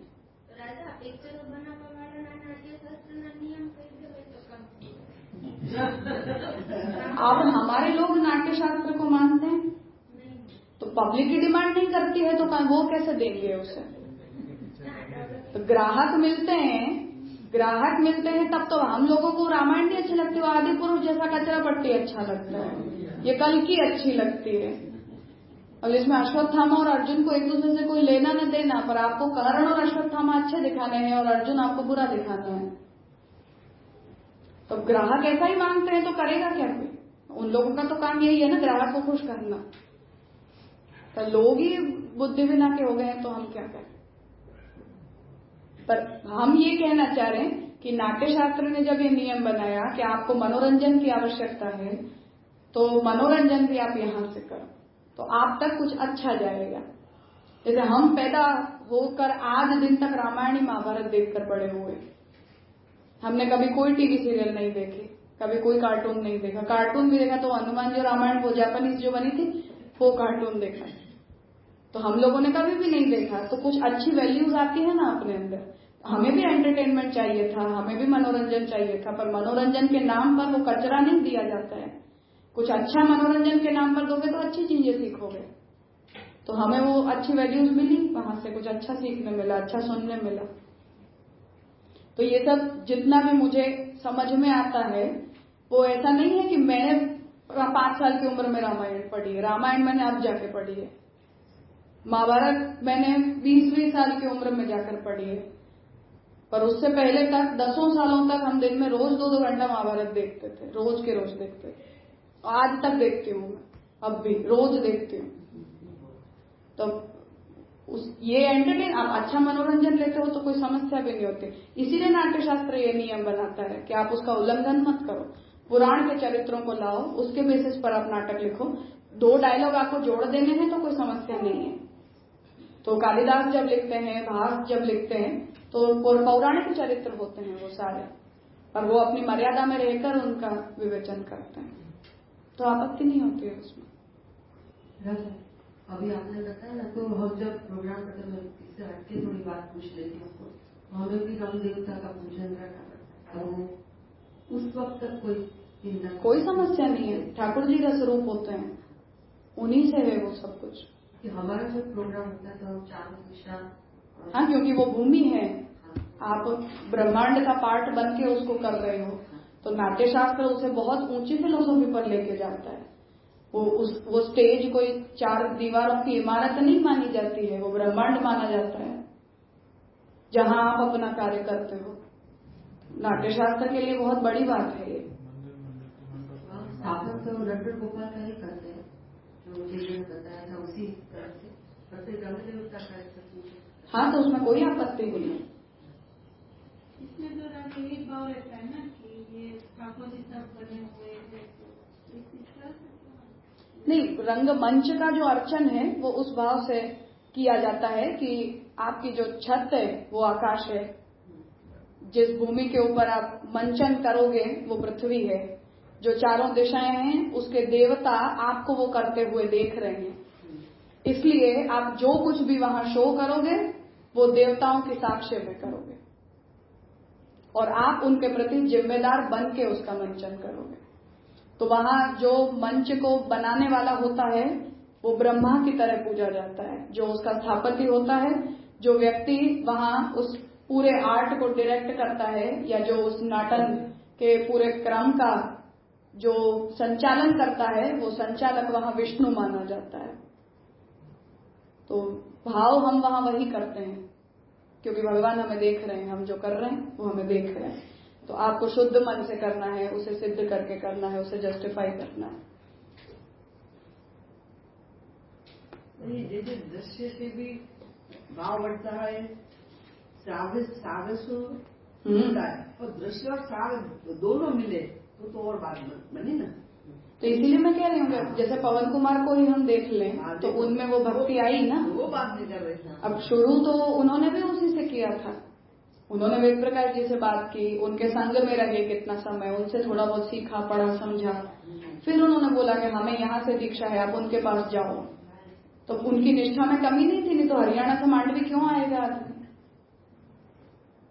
जिंद से मांडवी तक आए थे वो, पता नहीं 2-3 दिनों के ट्रेन लेकर आए होंगे। पर अब उस मंचन ने शुरुआत तो दे दी ना, पर आप प्रमाण मूलक कर रहे थे तो अच्छी भावना व्यक्ति तक गई। अब उसे ही उल्टा सुलटा के दिखाओगे, ये आदि पुरुष और कल्कि के जैसा, कि लक्ष्मण जी के स्वरूप का कोई ठिकाना नहीं, रामचंद्र जी के स्वरूप का कोई ठिकाना नहीं, तो आप जस्टिफाई नहीं कर रहे हो ना अपने आप। ठाकुर जी बता रहे नहीं देखने के गोदी में, हाँ, कोई बालक की गोदी में नाटक देख रहे, ठाकुर जी गोदी में जाके देख रहे नाटक, भवाई देखने के पंचम करके कोई गोस्वामी कैसे चरित्र में आता है। राजा वो कितनी अच्छी बात रस निष्पत्ति हुई कि वो रासलीला देख के कितने सालों के बाद वो रस निष्पत्ति। तो वही कह रही हूँ कि अब कोई ये सोच ले कि यही हमारे लिए भक्ति की साधना है, तब समस्या है। क्या हमारी भक्ति इतना ही है कि हम इन चरित्रों को देखते रहें, तब समस्या हो जाती है। पर उसका आलंबन आपने लिया तो वो एक अच्छी शुरुआत है, उसमें क्या समस्या है, अच्छा भाव आप में बनता है।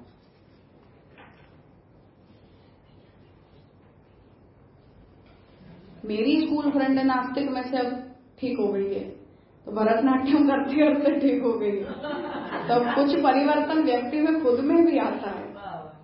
अब उसे कोई धर्म कर्म से कभी कोई लेन देन नहीं था, और अब जैसी भगवान की इच्छा, अचानक से डांस में भी इंडियन आर्ट फॉर्म, फिर अब पढ़ना तो वही पड़ेगा, रामायण ही पढ़नी पड़ेगी, महाभारत ही पढ़नी पड़ेगी, तुम्हें नाट्यशास्त्र ही पढ़ना पड़ेगा। तो पढ़ते पढ़ते पढ़ते फिर बुद्धि ठीक हो जाती है। तो कुछ न कुछ तो होता ही है ना।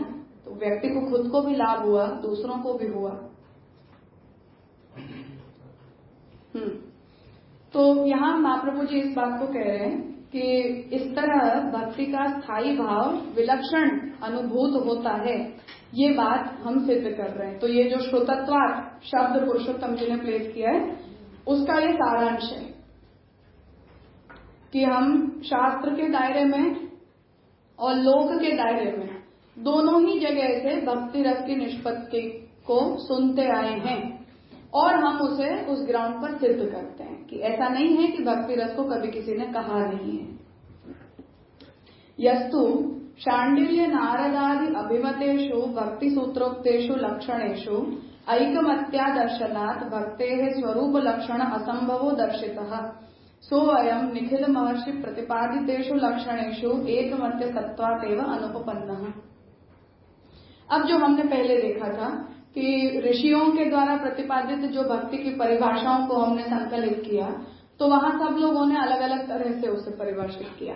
किसी ने भगवान के गुणों के श्रवण को भक्ति कहा, किसी ने भगवान के प्रति की अनुरक्ति को भक्ति कह दिया, किसी ने परिचर्या और गुणगान दोनों को मिलाकर अनुरक्ति को बोला।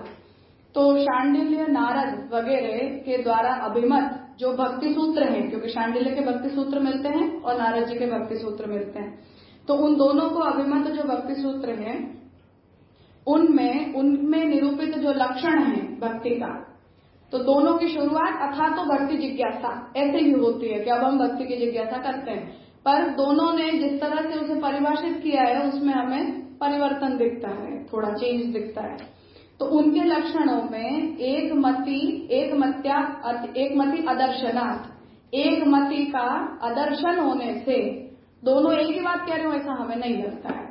तो अदर्शन होने के कारण भक्ति का स्वरूप और लक्षण असंभव दिखाई दे रहा था। अर्थात हम दोनों लोग अलग अलग बात कर रहे हैं तो हम किसे चुनेंगे? और हम किसी एक को चुनते हैं तो एक दूसरा ओपिनियन तो हमारे सामने पूर्व पक्ष के रूप में खड़ा ही है कि इनके बताए हुए लक्षण को आप कैसे बताओगे। तो उस वजह से जो पूर्व पक्षी ने कोशिश की थी, हमने जब ये टीका शुरू की तभी सभी लक्षणों को पैराफ्रेजिंग किया, तो वहां हमने देखा कि किसी के भी लक्षण दूसरे के साथ मेल नहीं खा रहे थे। तो स्वरूप लक्षण असंभवो दर्शितः, तो वहां हमें ऐसा लगा कि भक्ति का स्वरूप और भक्ति के लक्षण को एक मत होके सिद्ध करना पॉसिबल नहीं दिखाई दिया। सोऽयं निखिल महर्षि प्रतिपादितेषु लक्षणेषु एक मत्ति असत्वात् एव अनुपपन्नः, और वो इसीलिए हुआ क्योंकि जितने भी ऋषि लोग हैं उनके द्वारा प्रतिपादित जितने भी लक्षण हैं उनमें एक मत न होने के कारण ही भक्ति का स्वरूप और लक्षण उपपन्न नहीं हो पाया। पूर्व पक्षी के द्वारा जो कोशिश पूर्व पक्षी ने की थी उसमें।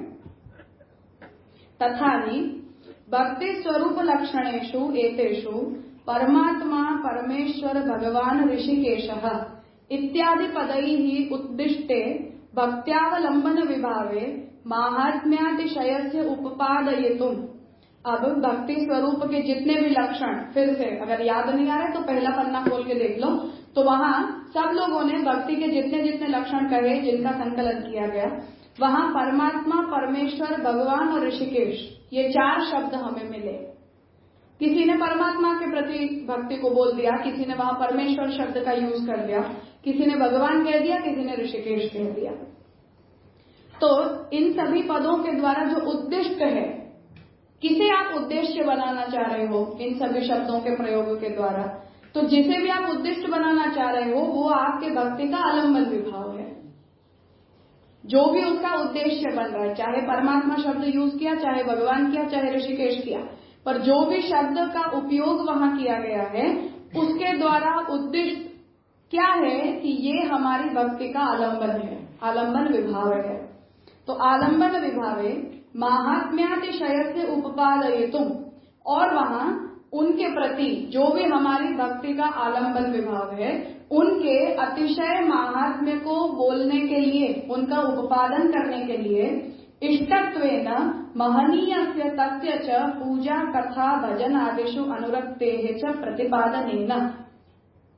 तो जो हमारी भक्ति का आलंबन बन रहा है उनके प्रति उनका अतिशय महात्म्य उपपादित करने के लिए इष्टत्वेन, हमारे वो इष्ट है, हमें वो चाहिए, उस इष्ट के रूप में महनीयस्य तस्य च, और वो महान है इसलिए उनकी हमें अपेक्षा है, उस प्रकार से उनका निरूपण करते हुए पूजा कथा भजन आदि में अनुरक्ति के प्रतिपादन द्वारा। सेंटेंस बहुत लंबा है, खो मत जाना, पर उनमें उनके महात्म्यातिशय का प्रतिपादन क्यों किया? क्योंकि उल्टे क्रम से देखना, इस वाक्य पूरा हो जाए तब उसे उल्टा करके देखोगे तो स्पष्ट हो जाएगा।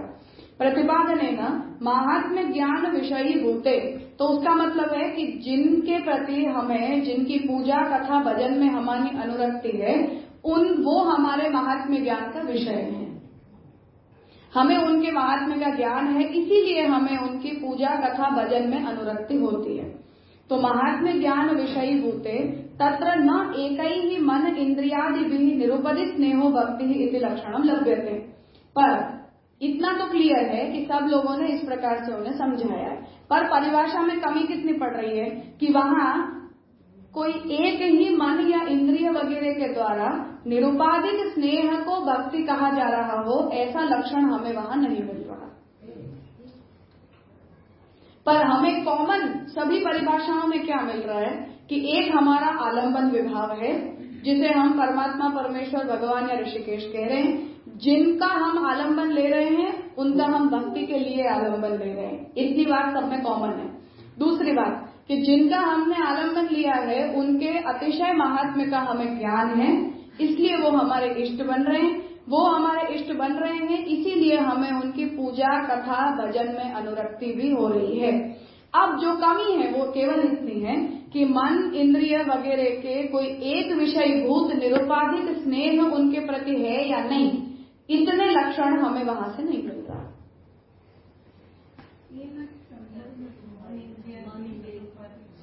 मूल परिभाषाएं देख लो जो नारद वगैरह की संकलित की गई थी। तो वहां उन्होंने मन और इंद्रिय के विनियोग पूर्वक निरुपाधिक स्नेह है हमें, ऐसा उन्होंने उसमें नहीं लिखा है। परंतु वो हमारे इष्ट हैं, उनके महात्म्य का अतिशय हमें ज्ञान है, वो हमारी भक्ति के आलंबन विभाव हैं, इसलिए हमें उनकी पूजा भजन और कथा में अनुरक्ति है।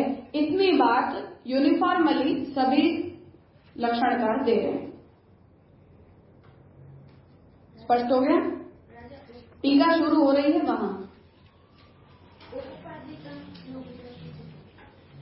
उसे कहना, डिस्क्राइब करना।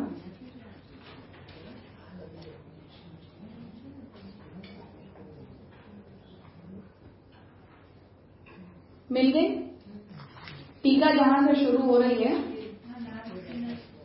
हाँ, ये सारी परिभाषाएं देख लो। तो वहां परमेश्वर शब्द का यूज है पूजा विषयक अनुरक्ति, दूसरी है भगवान की कथा के विषय में अनुरक्ति, तीसरी है परमेश्वर विषयक परम अनुरक्ति के कारण भगवान की पूजा और कथा में होने वाली अनुरक्ति, चौथी है अर्पित किए गए मन में विस्मरण हो जाने के कारण व्याकुलता की अनुभूति, ऋषिकेश भगवान का निरुपाधिक सेवन और भगवान में अविच्छिन्न मन की गति। ये सारी परिभाषाएं दी गई ऋषियों की।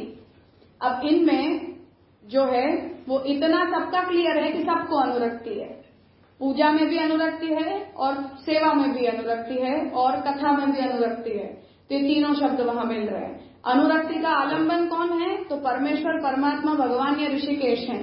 ये भी सब बात सब में कॉमन है। कमी क्या है इसमें कि एक रूप होकर मन इंद्रियों के द्वारा निरुपाधिक स्नेह उसमें नहीं है, ऐसा परिभाषा नहीं लिख रही है। तो निरुपाधिक स्नेह और मन इंद्रियों का उसमें विनियोग, इतना उस परिभाषाओं में मिसिंग है।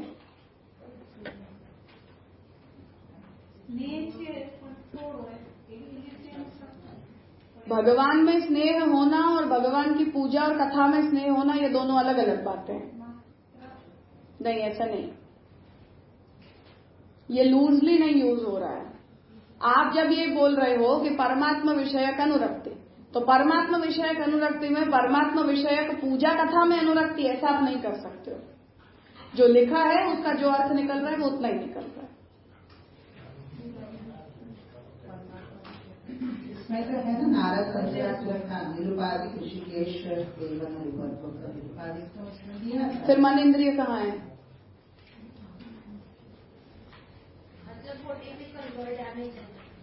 नहीं, हर परिभाषा में कोई एक एक शब्द कम पड़ रहा है। हाँ, कोई भी परिभाषा है उसमें कुछ शब्द हैं तो कुछ शब्द नहीं है। जैसे इसमें निरुपाधिक आ गया तो इंद्रिय नहीं आया, अनुरक्ति आ गई तो पूजा नहीं आया, पूजा आ गई तो कथा में अनुरक्ति नहीं आई, कथा में अनुरक्ति आ गई तो भगवान में अनुरक्ति नहीं आई। तो हर परिभाषा के अंदर कोई एक एक शब्दों की कमी पड़ रही है, इसलिए हम उनमें से कोई भी एक परिभाषा को भक्ति की पूरी परिभाषा के रूप में एक्सेप्ट नहीं कर पा रहे। तो इस पैराग्राफ में क्या हमने पूरी डेफिनेशन डिराइव करी? नहीं करी, हम प्रॉब्लम डिस्कस कर रहे हैं। ओके।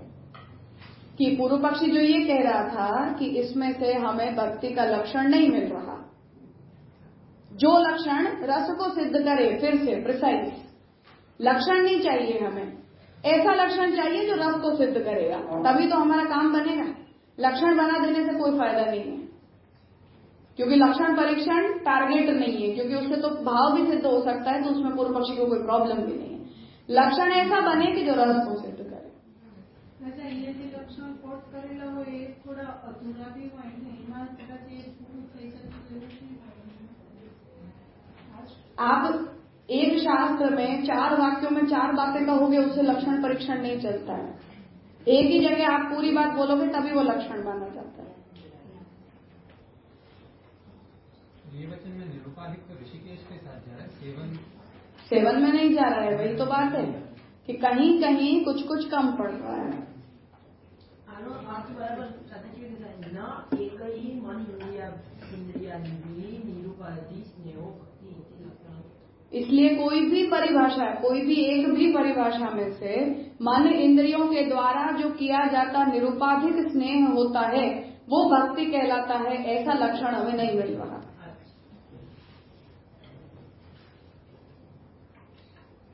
इह स्नेहस्य अनौपाधिकत्वं तु अग्रे व्युत्पाद्यम। अब श्यामगंगा जी ये कह रहे हैं कि ये स्नेह की निरुपाधिकता का निरूपण मैं आगे जाकर करूंगा। श्यामगंगा जी आगे जाके करेंगे, ऐसा आगे कर। यह स्नेहस्य अनौपाधिकत्वं तु अग्रे व्युत्पाद्यम, आगे उसका निरूपण होगा, हो भी थोड़ा बहुत हो भी गया, थोड़ा होगा भी आगे जाके। तो हम जिस स्नेह की बात कर रहे हैं वो निरुपाधिक स्नेह की बात कर रहे हैं, ऐसा हमें स्नेह को एडजेक्टिव देना पड़ेगा। वो हम सिद्ध करेंगे कि ये स्नेह उपाधि रहित है, वो आगे कहेंगे। जैसे पुरुषोत्तम जी ने मंगलाचरण में इतना कह दिया कि मैं स्नेह को स्थायी भाव कहता हूं। अब स्नेह को एक्सप्लेन भी तो करो ना, वात्सल्य में भी स्नेह है, फिर वहां अतिव्याप्ति हो जाएगी। तो फिर से आपको ये कहना पड़ेगा कि नहीं, हम सोपाधिक स्नेह की बात नहीं कर रहे, हम निरुपाधिक स्नेह की बात कर रहे हैं। तो आपको उसकी निरुपाधिकता बता के उस स्नेह को भक्ति कहना पड़ेगा। अनुपाधि और निरुपाधि सेम एक ही बात है। यहाँ से सिद्ध राजा क्या हुआ? महात्म्य कुछ भी नहीं हुआ। महात्म्य अतिशय। हम ये कह रहे हैं कि परिभाषाओं में से आपको पूरा नहीं मिल रहा, पर कुछ तो मिल रहा है कि नहीं मिल रहा है। जो मिल रहा है उसे तो आप सिलेक्ट करो, क्या मिल रहा है। पूजा कथा भजन, जैसे परमेश्वर शब्द मिला, हमें 4 शब्द मिले, चारों शब्दों के मतलब भगवान है। हर कोई भक्ति का आलंबन भगवान को ही बता रहा है, किसी और को नहीं बता रहा। ये 2 बात आपको मिली। तीसरा, भगवान की पूजा कथा और भजन में अनुरक्ति, ये बात भी सभी लोग बता रहे हैं। अब कम क्या पड़ रहा है आपको? मन इंद्रियों के द्वारा होने वाला निरुपाधिक स्नेह है। तो अब इतना है कि कम से कम ये 4 एलिमेंट तो हमारे पास रेडीमेड हैं, 2 एलिमेंट हमें जोड़ने तो हमारा लक्षण हो जाएगा ना पूरा, ऐसा कहना चाह रहे। ततः लास्ट डेफिनेशन में जो ऋषिकेश वाली डेफिनेशन है वहां पे तो निरुपाधिक आ रहा है। अरे जब हम मन वहां पे माने कि मन इंद्रिय लिखा नहीं गया, लेकिन हम जब निरुपाधिक भक्ति या पूजा वगैरह जो भी करें तो वहां पे तो ऑटोमेटिकली मन इंद्रिय लगने ही चाहिए, तो फिर निरुपाधिक कैसे होंगे? लक्षण परीक्षण ऐसे नहीं चलता है, उसके नियम से चलता है, उसकी प्रक्रिया से चलता है। मुझे जैसे ये बोला जाए, जैसे मैंने कहा कि गाय का लक्षण बनाओ, मैंने कह दिया 4 पैरों वाले सफेद प्राणी 2 सींग हों तो गाय कहे जाते हैं, बैल भी होता है। तो फिर हम ये कहते हैं कि शासनादिवक्तम बोलते, जिसकी आगे की जो स्किन होती है उसमें जो वेव्स होती हैं वो किसी और प्राणी के नहीं होती, केवल गाय की होती है। तो ये उसका परिष्कृत लक्षण हुआ कि और बातें आप नहीं भी बोलोगे तो चल जाएगा। 4 पैर होते हैं मत कहो, सफेद रंग होता है तो सफेद नहीं होता, लाल और काली भी गाय होती है, चारों रंग की मिक्स भी होती है। 2 सींग हों, नॉट ऑलवेज नेसेसरी। पहाड़ी गाय होती हैं, उनके सींग दिखते ही नहीं है, तब भी वो गाय होती है। 4 पैर होते हैं और भी पशुओं के 4 पैर होते हैं, तो हम ये कहते हैं कि नहीं, जो शासना होती है वो किसी दूसरे प्राणी को नहीं होती, केवल गाय को होती है। तो अब आपको दूसरे 10 लक्षण बोलने की जरूरत नहीं है। आपने शासनादिमत्तम बोल दिया तो उसे समझ में आ गया कि एक्सक्लूसिवली ये गाय का लक्षण होता है और किसी का नहीं होता। अब आप मत कहो 4 पैर होते हैं कि 2 सींग होते हैं, पूंछ होती है, सबको बोलने की कोई आवश्यकता नहीं। ऐसा भक्ति का लक्षण बनाओ जो कहीं न जाए। जब ये कह दिया कि ये निरुपाधिक है तो बाकी के लक्षण तो आ ही जाएंगे, पर निरुपाधिक सबने नहीं बोला।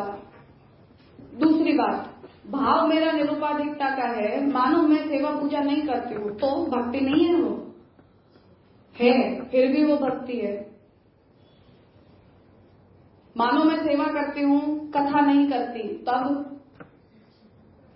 तब भी वो भक्ति है। कथा करती हूँ, सेवा नहीं करती, तब भी वो भक्ति है। हमने जैसे ये लक्षण बनाया, महात्म्य ज्ञान पूर्वस्तु सुदृढ़ सर्वतोदिक स्नेहो भक्ति, यहाँ सेवा पूजा मेंशन है, कथा मेंशन है, नहीं है, पर ये भक्ति का परिष्कृत लक्षण है कि नहीं? स्नेह भक्ति होता है। आप कभी किसी परिस्थिति में यदि उस स्नेह को दिखाने के लिए सेवा पूजा या कथा करने में सक्षम नहीं भी हो, तब भी वो स्नेह भक्ति है।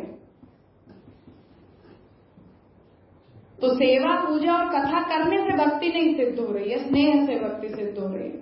तो हम एक एक एलिमेंट को जैसे जोड़कर लक्षण परीक्षण करते हैं, ऐसे एक एक एलिमेंट को हटाकर भी लक्षण परीक्षण होता है। कि जैसे हमने वहां से महात्म्य ज्ञान पूर्वस्तु इस पद को हटा दिया, सुदृढ़ सर्वतोधिक स्नेहो भक्ति, हम केवल इतनी परिभाषा करेंगे तो चलेगी, ठीक है। महात्म्य ज्ञान जो होता है वही भक्ति होती है, ऐसा हम बोल देंगे तो चलेगा? नहीं चलेगा। हमने सुदृढ़ बोला पर सर्वतोधिक नहीं बोला तो चलेगा? तो हर शब्द यहाँ कितना प्रिसाइजली फ्रेम किया गया है कि दृढ़ है पर सर्वतोधिक नहीं है, तब भी प्रॉब्लम है। सर्वतोधिक है पर उसमें दृढ़ता नहीं है, तब भी समस्या है। सुदृढ़ सर्वतोधिक है पर बिना महात्म्य ज्ञान का है, तब भी प्रॉब्लम है। महात्म्य ज्ञान बहुत है पर स्नेह नहीं है, तब भी समस्या है। एक भी अक्षर को आप वहां से हटा नहीं सकते हो, इसलिए लक्षण परीक्षण होता है। तो यहाँ पूर्व पक्षी ये चाह रहा है कि आप ऐसा लक्षण बताओ कि आप प्रिसाइज भक्ति को क्या कहोगे, और वो भी ऐसा लक्षण हो भक्ति का कि जिससे भक्ति रस सिद्ध हो, केवल भक्ति ऐसा भाव सिद्ध हो वो नहीं, तो उसमें ये सारी परिभाषाएं नहीं चलेंगी। हम यहाँ का वहां नहीं कर सकते हैं। इसमें फिर जो साधना का एग्जाम्पल दिया उसको इक्वल टू मन इंद्रिय आदि भी निरुपाधिक स्नेह कह सकते हैं। उसे हम महात्म्य ज्ञान पूर्वक तो सुदृढ़ सर्वतोधिक स्नेह इतना ही कह सकते हैं, ये सब भी नहीं, कुछ नहीं चलेगा। इसीलिए मैंने कहा कि सूरदास जी की इंद्रिय ही नहीं चलती है, तो मैं अपंग हूं तो मेरी कोई भी कायिक क्रिया मुझसे नहीं पॉसिबल, फिर आंखें खत्म हो गई, कान भी खत्म हो गए, श्रवण भी नहीं पॉसिबल, तो हाथ पैर नहीं चलते हैं, मल्टीपली आप डिसेबल्ड हो, मल्टीपल ऑर्गन से आप डिसेबल्ड हो, आंख कान नहीं चलते आपके पास हाथ भी नहीं है, तो फिर आप मन इंद्रिय वाली बात लगाओगे तो वो भक्त नहीं रह गया। यही बैठवर्ड था और कुछ नहीं। डेफिनेशन में फिट बैठेगा वही, इसीलिए लक्षण परीक्षण जरूरी है, तो दिमाग कस जाता है उससे। तो हम इसीलिए कहते हैं कि इसीलिए महाप्रभु जी ने वहां लक्षण में सेवा कथा को मेंशन नहीं किया है, क्योंकि हम जानते हैं कि उसके बिना का स्नेह भी भक्ति ही होता है। सूरदास जी को नहीं दिखाई देता तब भी वो भक्त हैं, किसी के हाथ पैर नहीं है, लंगड़ा है, लूला है, कुछ नहीं क्रिया कर सकता, फिर भी वो भक्त है। उसके कान काम नहीं करते, वो सुन नहीं सकता, अंध है, वो पढ़ नहीं सकता, फिर भी वो भक्त है, क्योंकि उसमें स्नेह है, निरुपाधिक स्नेह है। जैसा अभी आप लग रहा है कि लोक में हम किसी को देखते हैं सेवा कथा करते हुए, तभी हम उनको भक्ति कर रहे हैं ऐसा समझते अपनी ऊपर चली बुद्धि से, और इंटरनली अगर कुछ भी सेवा कथा दिखे ऐसा नहीं करे, फिर भी मन में उसके स्नेह हो, महात्मा ज्ञान पूर्वक, तो वो भक्ति है, कोई भक्ति है, उसको ये नहीं भी करे क्रिया तो भी वो भक्ति में ही गिना जा, बिल्कुल। लेकिन हम ऐसा देखते नहीं, हम देखते नहीं, प्रॉब्लम। इसीलिए लक्षण परीक्षण जरूरी होता है। हम लक्षण में महात्म्य ज्ञान पूर्वक तो सुदृढ़ सर्वतोधिक स्नेहो भक्ति, यहाँ सेवा कथा को मेंशन कर रहे हैं, आज मुझे वो स्ट्राइक नहीं कर रहे हैं। तो हम किसी भक्त को यदि परीक्षण भक्त का करेंगे तो महात्म्य ज्ञान पूर्वक तो सुदृढ़ सर्वतोधिक स्नेहो भक्ति इस ग्राउंड पर करेंगे या सेवा कथा के ग्राउंड पर करेंगे, जो उस लक्षण का पार्ट ही नहीं है। बट फिर कभी ऐसा हम बोलते हैं कि अगर स्नेह है तो कोई ना कोई फॉर्म में उसको एक्सप्रेस करना चाहिए सेवा के एंगल से। हाँ, तो इस तरह से भी सेवा भी इम्पोर्टेंट हो जाती है। पर जो जिसके पास उसका ऑर्गन ही अवेलेबल नहीं है वो क्या करे, वो ऐसा नहीं है कि वो करना नहीं, एक्सेप्शनल पर भक्त है कि नहीं है। हाँ, तो उसको चाहिए कि पर आपको लक्षण ऐसा बनाना होगा जो उसकी आपवादिक स्थितियों को भी काटे नहीं। तो अगर एक उत्सर्ग तो होता ही है कि हाँ सेवा करनी, डज इट इम्प्लाई कि अगर ये सब है तो we have to show some actions. It doesn't imply, जो उस एक्शन को शो करने के लिए केपेबल है वो शो करे, वो तो करना ही पड़ेगा। जिसे हरिदास जी सती सामर्थ्य समर्पण हम कह रहे हैं कि सामर्थ्य होते हुए भी आप असमर्पण करोगे तो दोष है, पर आपका सामर्थ्य ही नहीं है तो आप जितना करते हो वही आपके लिए पूरा पूरा है। वो लक्षण का पार्ट नहीं बनेगा, क्योंकि उसके अपवाद हमें मिल रहे हैं, और एक दो अपवाद नहीं मिल रहे, बहुत मिल रहे हैं। अपवाद वो होता है जब एक एग्जाम्पल हमें ऐसा दिख जाए। हम बेट द्वारका गए थे, एक अंधों का ग्रुप दर्शन करने आया था, और उन लोगों ने आगे से दर्शन करने के लिए परमिशन मांगी। द फर्स्ट थॉट वॉज कि आप ब्लाइंड हो, क्या देखने आए हो आप? और वो ये सोच रहे थे कि हम ठाकुर जी की दृष्टि में आए, भगवान तो हमें देख रहे हैं ना कम से कम। तो हम द्वारकाधीश के निज मंदिर के आगे खड़े रहेंगे तो प्रभु हम पर दृष्टि डालेंगे, हमारी ये चक्षु उनका दर्शन नहीं कर सकती है। वो भक्त है कि नहीं है? दर्शन के स्थान पर खड़े रहने का वो अधिकारी है कि नहीं है? भले ना उनकी आंखें नहीं है तो क्या, वो उस माहौल में आए हैं, ठाकुर जी के सामने आए हैं, प्रभु ने उन्हें देखा, ठाकुर जी ने उन पर दृष्टि डाली। और कहां कहां से आए थे? कोई भी गुजरात का और ऐसे 1-2 घंटे के रास्ते के लोग नहीं थे, वो बहुत दूर दूर से वो लोग आए थे। पूरा ग्रुप था अंध लोगों का जो तीर्थ यात्रा के लिए निकले थे। अब उन्हें कुछ भी नहीं दिख रहा था, न तो समुद्र दिख रहा था, न एक शहर से वो दूसरे शहर जा रहे हैं उससे उन्हें कोई फर्क पड़ रहा था, न हम मंदिर में खड़े हैं अपने घर में खड़े हैं उससे कोई उन्हें फर्क पड़ रहा था। पर फिर भी वो आए थे। अंध होके उनके लिए ट्रैवल करना सरल नहीं होगा, और ऐसा भी नहीं था कि उनके परिवार के लोग उनके साथ हों, केवल जो उन्हें लाए थे वो मैनेजर्स थे उनके साथ। तो वो आए होंगे, नहाए होंगे, कपड़े बदले होंगे, बोट में चढ़े होंगे, उतरे होंगे, रिक्शा में बैठे होंगे, ये सब इजी था उनके लिए। हम वो उठा के चले आए हैं, पर उनके लिए सरल नहीं था। उन्होंने पूछा और हमने कह दिया कि हाँ तुम लोग आगे से दर्शन कर लो, स्पेशली प्रिविलेज। पर मानो हम नहीं भी देते तो वही धक्का मुक्की का पार्ट बन के वो लोग फिर भी वहां आते। मेंटली प्रिपेयर्ड होकर आए थे वो लोग कि हमें तो ऐसे ही आना पड़ेगा। तो वो भक्ति नहीं है, क्योंकि स्नेह है तो भक्ति है ही। भले उसका एग्जीक्यूशन ना हो पाता हो, एक्सप्रेशन ना हो पाता हो, कोई सिनारियो उसे सपोर्ट ना करता हो, फिर भी वो भक्ति है, क्योंकि वो स्नेह है। लूप होल नहीं हो जाएगा, लूप होल नहीं है। वो हरिराय जी का क्लॉज आएगा ना, सती सामर्थ्य समर्पण वाला, वो साथ ही जोड़ना चाहिए ना लक्ष्य। हाँ, तो आप स्नेह पूरा पूरा कर रहे हो, अब उसके एग्जीक्यूशन में to the best of your capacity आपका जो भी सामर्थ्य है वो आपका, और जो स्नेह करता है वो अपनी पूरी कोशिश करता है। इम्प्लाइड हो जाए। लोग अंध होते हैं तो भी बहुत कुछ करते हैं, बूढ़े हो जाते हैं फिर भी बहुत कुछ करते हैं, तो स्नेह होता है तो करते ही। मांडू में हमने वैष्णव को देखा था 94 ईयर्स की उम्र में, शरीर आधा हो चुका था उनका, झुक के चला भी मुश्किल ही जाता था, पर जिस दिन गए उस दिन तक ठाकुर जी के अनुसार करवा के शरीर छोड़ा उन्होंने। किसी दिन उनके ठाकुर जी हमारे घर उनके जीते जी नहीं पता। तो स्नेह था तो किया, जबकि हमें ऐसा लग रहा था कि अब ये असामर्थ्य वाली परिस्थिति आ चुकी है, जहां महाप्रभु जी सेवा त्याग अलाउ कर रहे हैं, फिर भी नहीं किया। तो स्नेह होता है तो करते ही हैं। तो स्नेह का एलिमेंट ज्यादा जरूरी होता है, एग्जीक्यूशन का एलिमेंट कम जरूरी होता है। हम भी वो देख ही रहे हैं जो मैंने बात। हाँ, तो वो स्नेह है तो अपनी, हम देख रहे हैं कि वो असमर्थ हो चुके हैं, पर उन्हें उसमें अपना असामर्थ्य नहीं लगता है।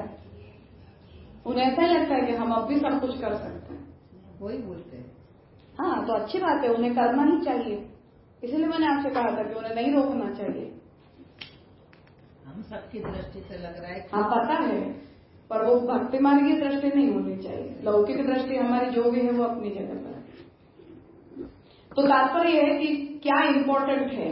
तो जब हम महात्म्य ज्ञान पूर्वक सुदृढ़ सर्वतोदित स्नेह कह रहे हैं तो वहां सेवा और कथा में अनुरक्ति इम्पोर्टेंट नहीं है, पर कृष्ण से स्नेह इम्पोर्टेंट है।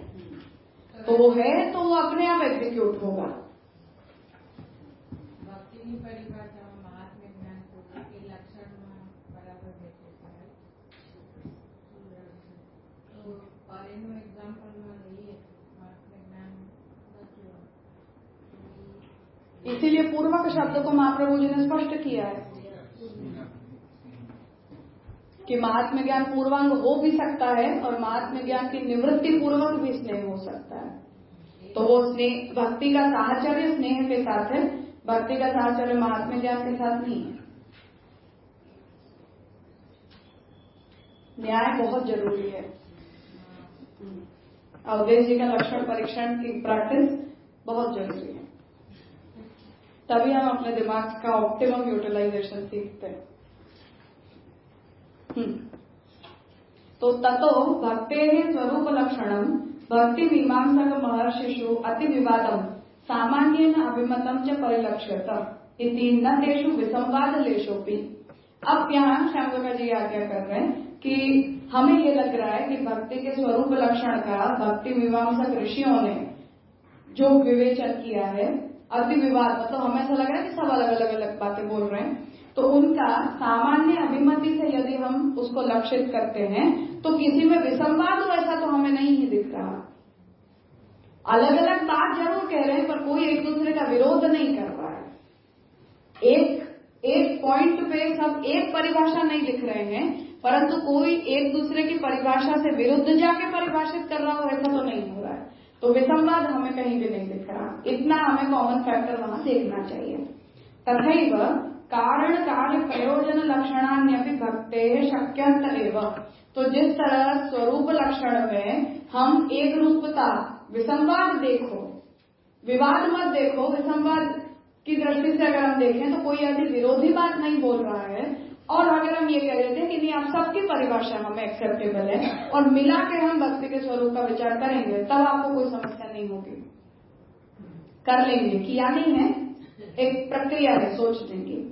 उसी प्रकार से भक्ति का कारण, भक्ति का कार्य, भक्ति का प्रयोजन और भक्ति का लक्षण, इन सब में भी हम विसंवादिता वाली दृष्टि यदि रखते हैं कि कहाँ अविरोध है ना हमें भक्ति का स्वरूप प्राप्त हो रहा है, तो अविरोध यदि हम सबका देखेंगे तो कहीं कहीं से हमें भक्ति के वो एलिमेंट्स मिल जाएंगे जिससे हम भक्ति का कारण, कार्य, प्रयोजन, लक्षण सब कुछ सिद्ध कर सकते हैं।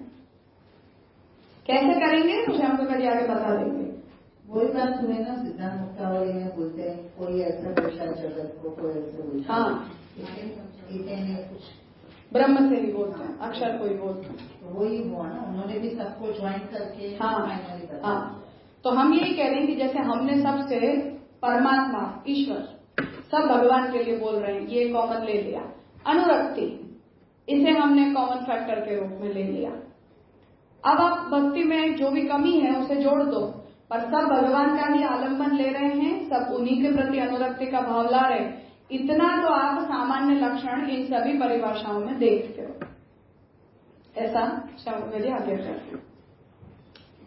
तो श्रुतत्वाद पर पूर्व पक्षी का आक्षेप ये था कि हमने कहीं भी भक्ति का लक्षण ही नहीं सुना।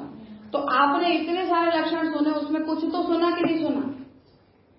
तो हमने ईश्वर को आलम्बन के रूप में सुना, तो ये सिद्धांत हो गया कि चाहे भक्ति का स्वरूप जो कुछ भी हो, पर आलम्बन तो उसका भगवान ही होते हैं, और भगवान का आलम्बन अनुरक्ति पूर्वक ही किया जाता है। तो इतनी दो बातें तो आपको एक कॉमन सभी ऋषियों से सुनने मिल रही हैं, तो आपको उसे श्रुतत्वात् में कंसिडर करना चाहिए। ये आर्ग्यूमेंट है। अनुरक्ति स्नेह में चिपक जाना कहीं, उसे अनुरक्ति कहते हैं। स्नेह भी वही होता है, न्याय उसे बोलता है कि जैसे तेल होता है ना, जैसे चून बांधते हैं हम, तो आटे में जब तक हम पानी नहीं मिलाओगे तब तक वो बंधता नहीं है। तो स्नेह का जो फैक्टर है वो ऐसा बांधने के लिए होता है, उसे स्नेह कहा जाता है। एक ही बात है, नहीं, जुड़ना, लगाव, कहीं हमारा चिपका हुआ होना। हमने तो अभी ऐसा नहीं पढ़ा कि कहीं कोई भी जगह पे स्नेह का फैक्टर नहीं आया। नहीं, हमने ये कहा कि पूजा, किसी ने पूजा में अनुरक्ति बताई है, किसी ने कथा में अनुरक्ति बताई है, किसी ने केवल भगवान में निरुपाधिक अनुरक्ति बताई है। तो एक लक्षण हमें नहीं मिल रहा है सब में से। तो श्यामका जी ये आज्ञा कर रहे हैं कि एक लक्षण नहीं मिल रहा है, ये बात ठीक है, पर सभी ने भगवान को ही आलम्बन विभाव बताया है, ये बात सच है कि नहीं है? सब ने किसी न किसी प्रकार की अनुरक्ति को ही बताया है, वो बात ठीक है कि नहीं है? तो आप अनुरक्ति और भगवान इन दोनों शब्दों को चुन लो, बाकी की बातों को छोड़ दो, और अब उनके बेसिस पर ये बोलो कि किसी ने भगवान के प्रति की अनुरक्ति को बोला है कि नहीं बोला, तो श्रुतत्वात् में जाएगा ना वो, ऐसा कहना चाहते। पूर्व पक्ष ऐसा कह रहा है ना कि वो पूरा एक लक्षण में नहीं आया। हाँ, तो हम लक्षण बना लेंगे, पर ये नहीं कहेंगे कि किसी ने इस बारे में कभी कुछ कहा ही नहीं है, तो आप अपूर्व नहीं बोल सकते हो इसको। भगवान को आलम्बन विभाव बताया गया है, भगवान के प्रति अनुरक्ति बताई गई है, तो इतना तो श्रुतत्वात् में आएगा ही। अब हम ये कह देंगे कि हाँ हम उसे निरुपाधिक कहना चाहेंगे, हम उसे सुदृढ़ कहना चाहेंगे, तो ये बात कहने से वो अपूर्व नहीं हो गई, वो श्रुतत्वात् में जाएगा, अश्रुतत्वात् में नहीं जाएगा। ये कहना चाहते ऐसे बोला है कि सब पहले एक लक्षण तो होना ही चाहिए, तो हम बना लेंगे लक्षण, पर परमेश्वर को आलम्बन लिया जाता है, ये अपूर्व बात नहीं है, ये सबने बोला है। भगवान से अनुरक्ति होती है, ये अपूर्व नहीं है, ये कहा गया है। तो इतना तो हमें हमारे जो पूर्वज ऋषि हैं उनके वचनों से मिल ही रहा है, तो आप हम पर ये क्यों आक्षेप लगाओ कि हम अपूर्व बात बोल रहे हैं। अरे लक्षण बना नहीं है अब तक, हमने कभी ये बात सुनी नहीं और आप नई बात बोल रहे हो, ये आक्षेप नहीं लग सकता है, क्योंकि हमने इन ऋषियों से ये बात सुनी है।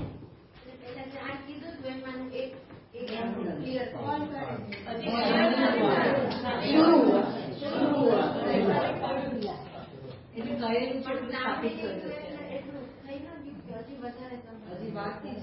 लक्षण बनाते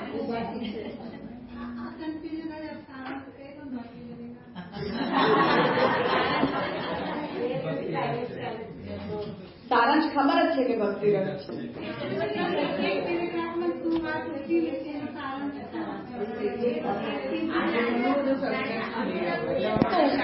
ઉત્તર પર સારી ગયું એટલે બોલે છે।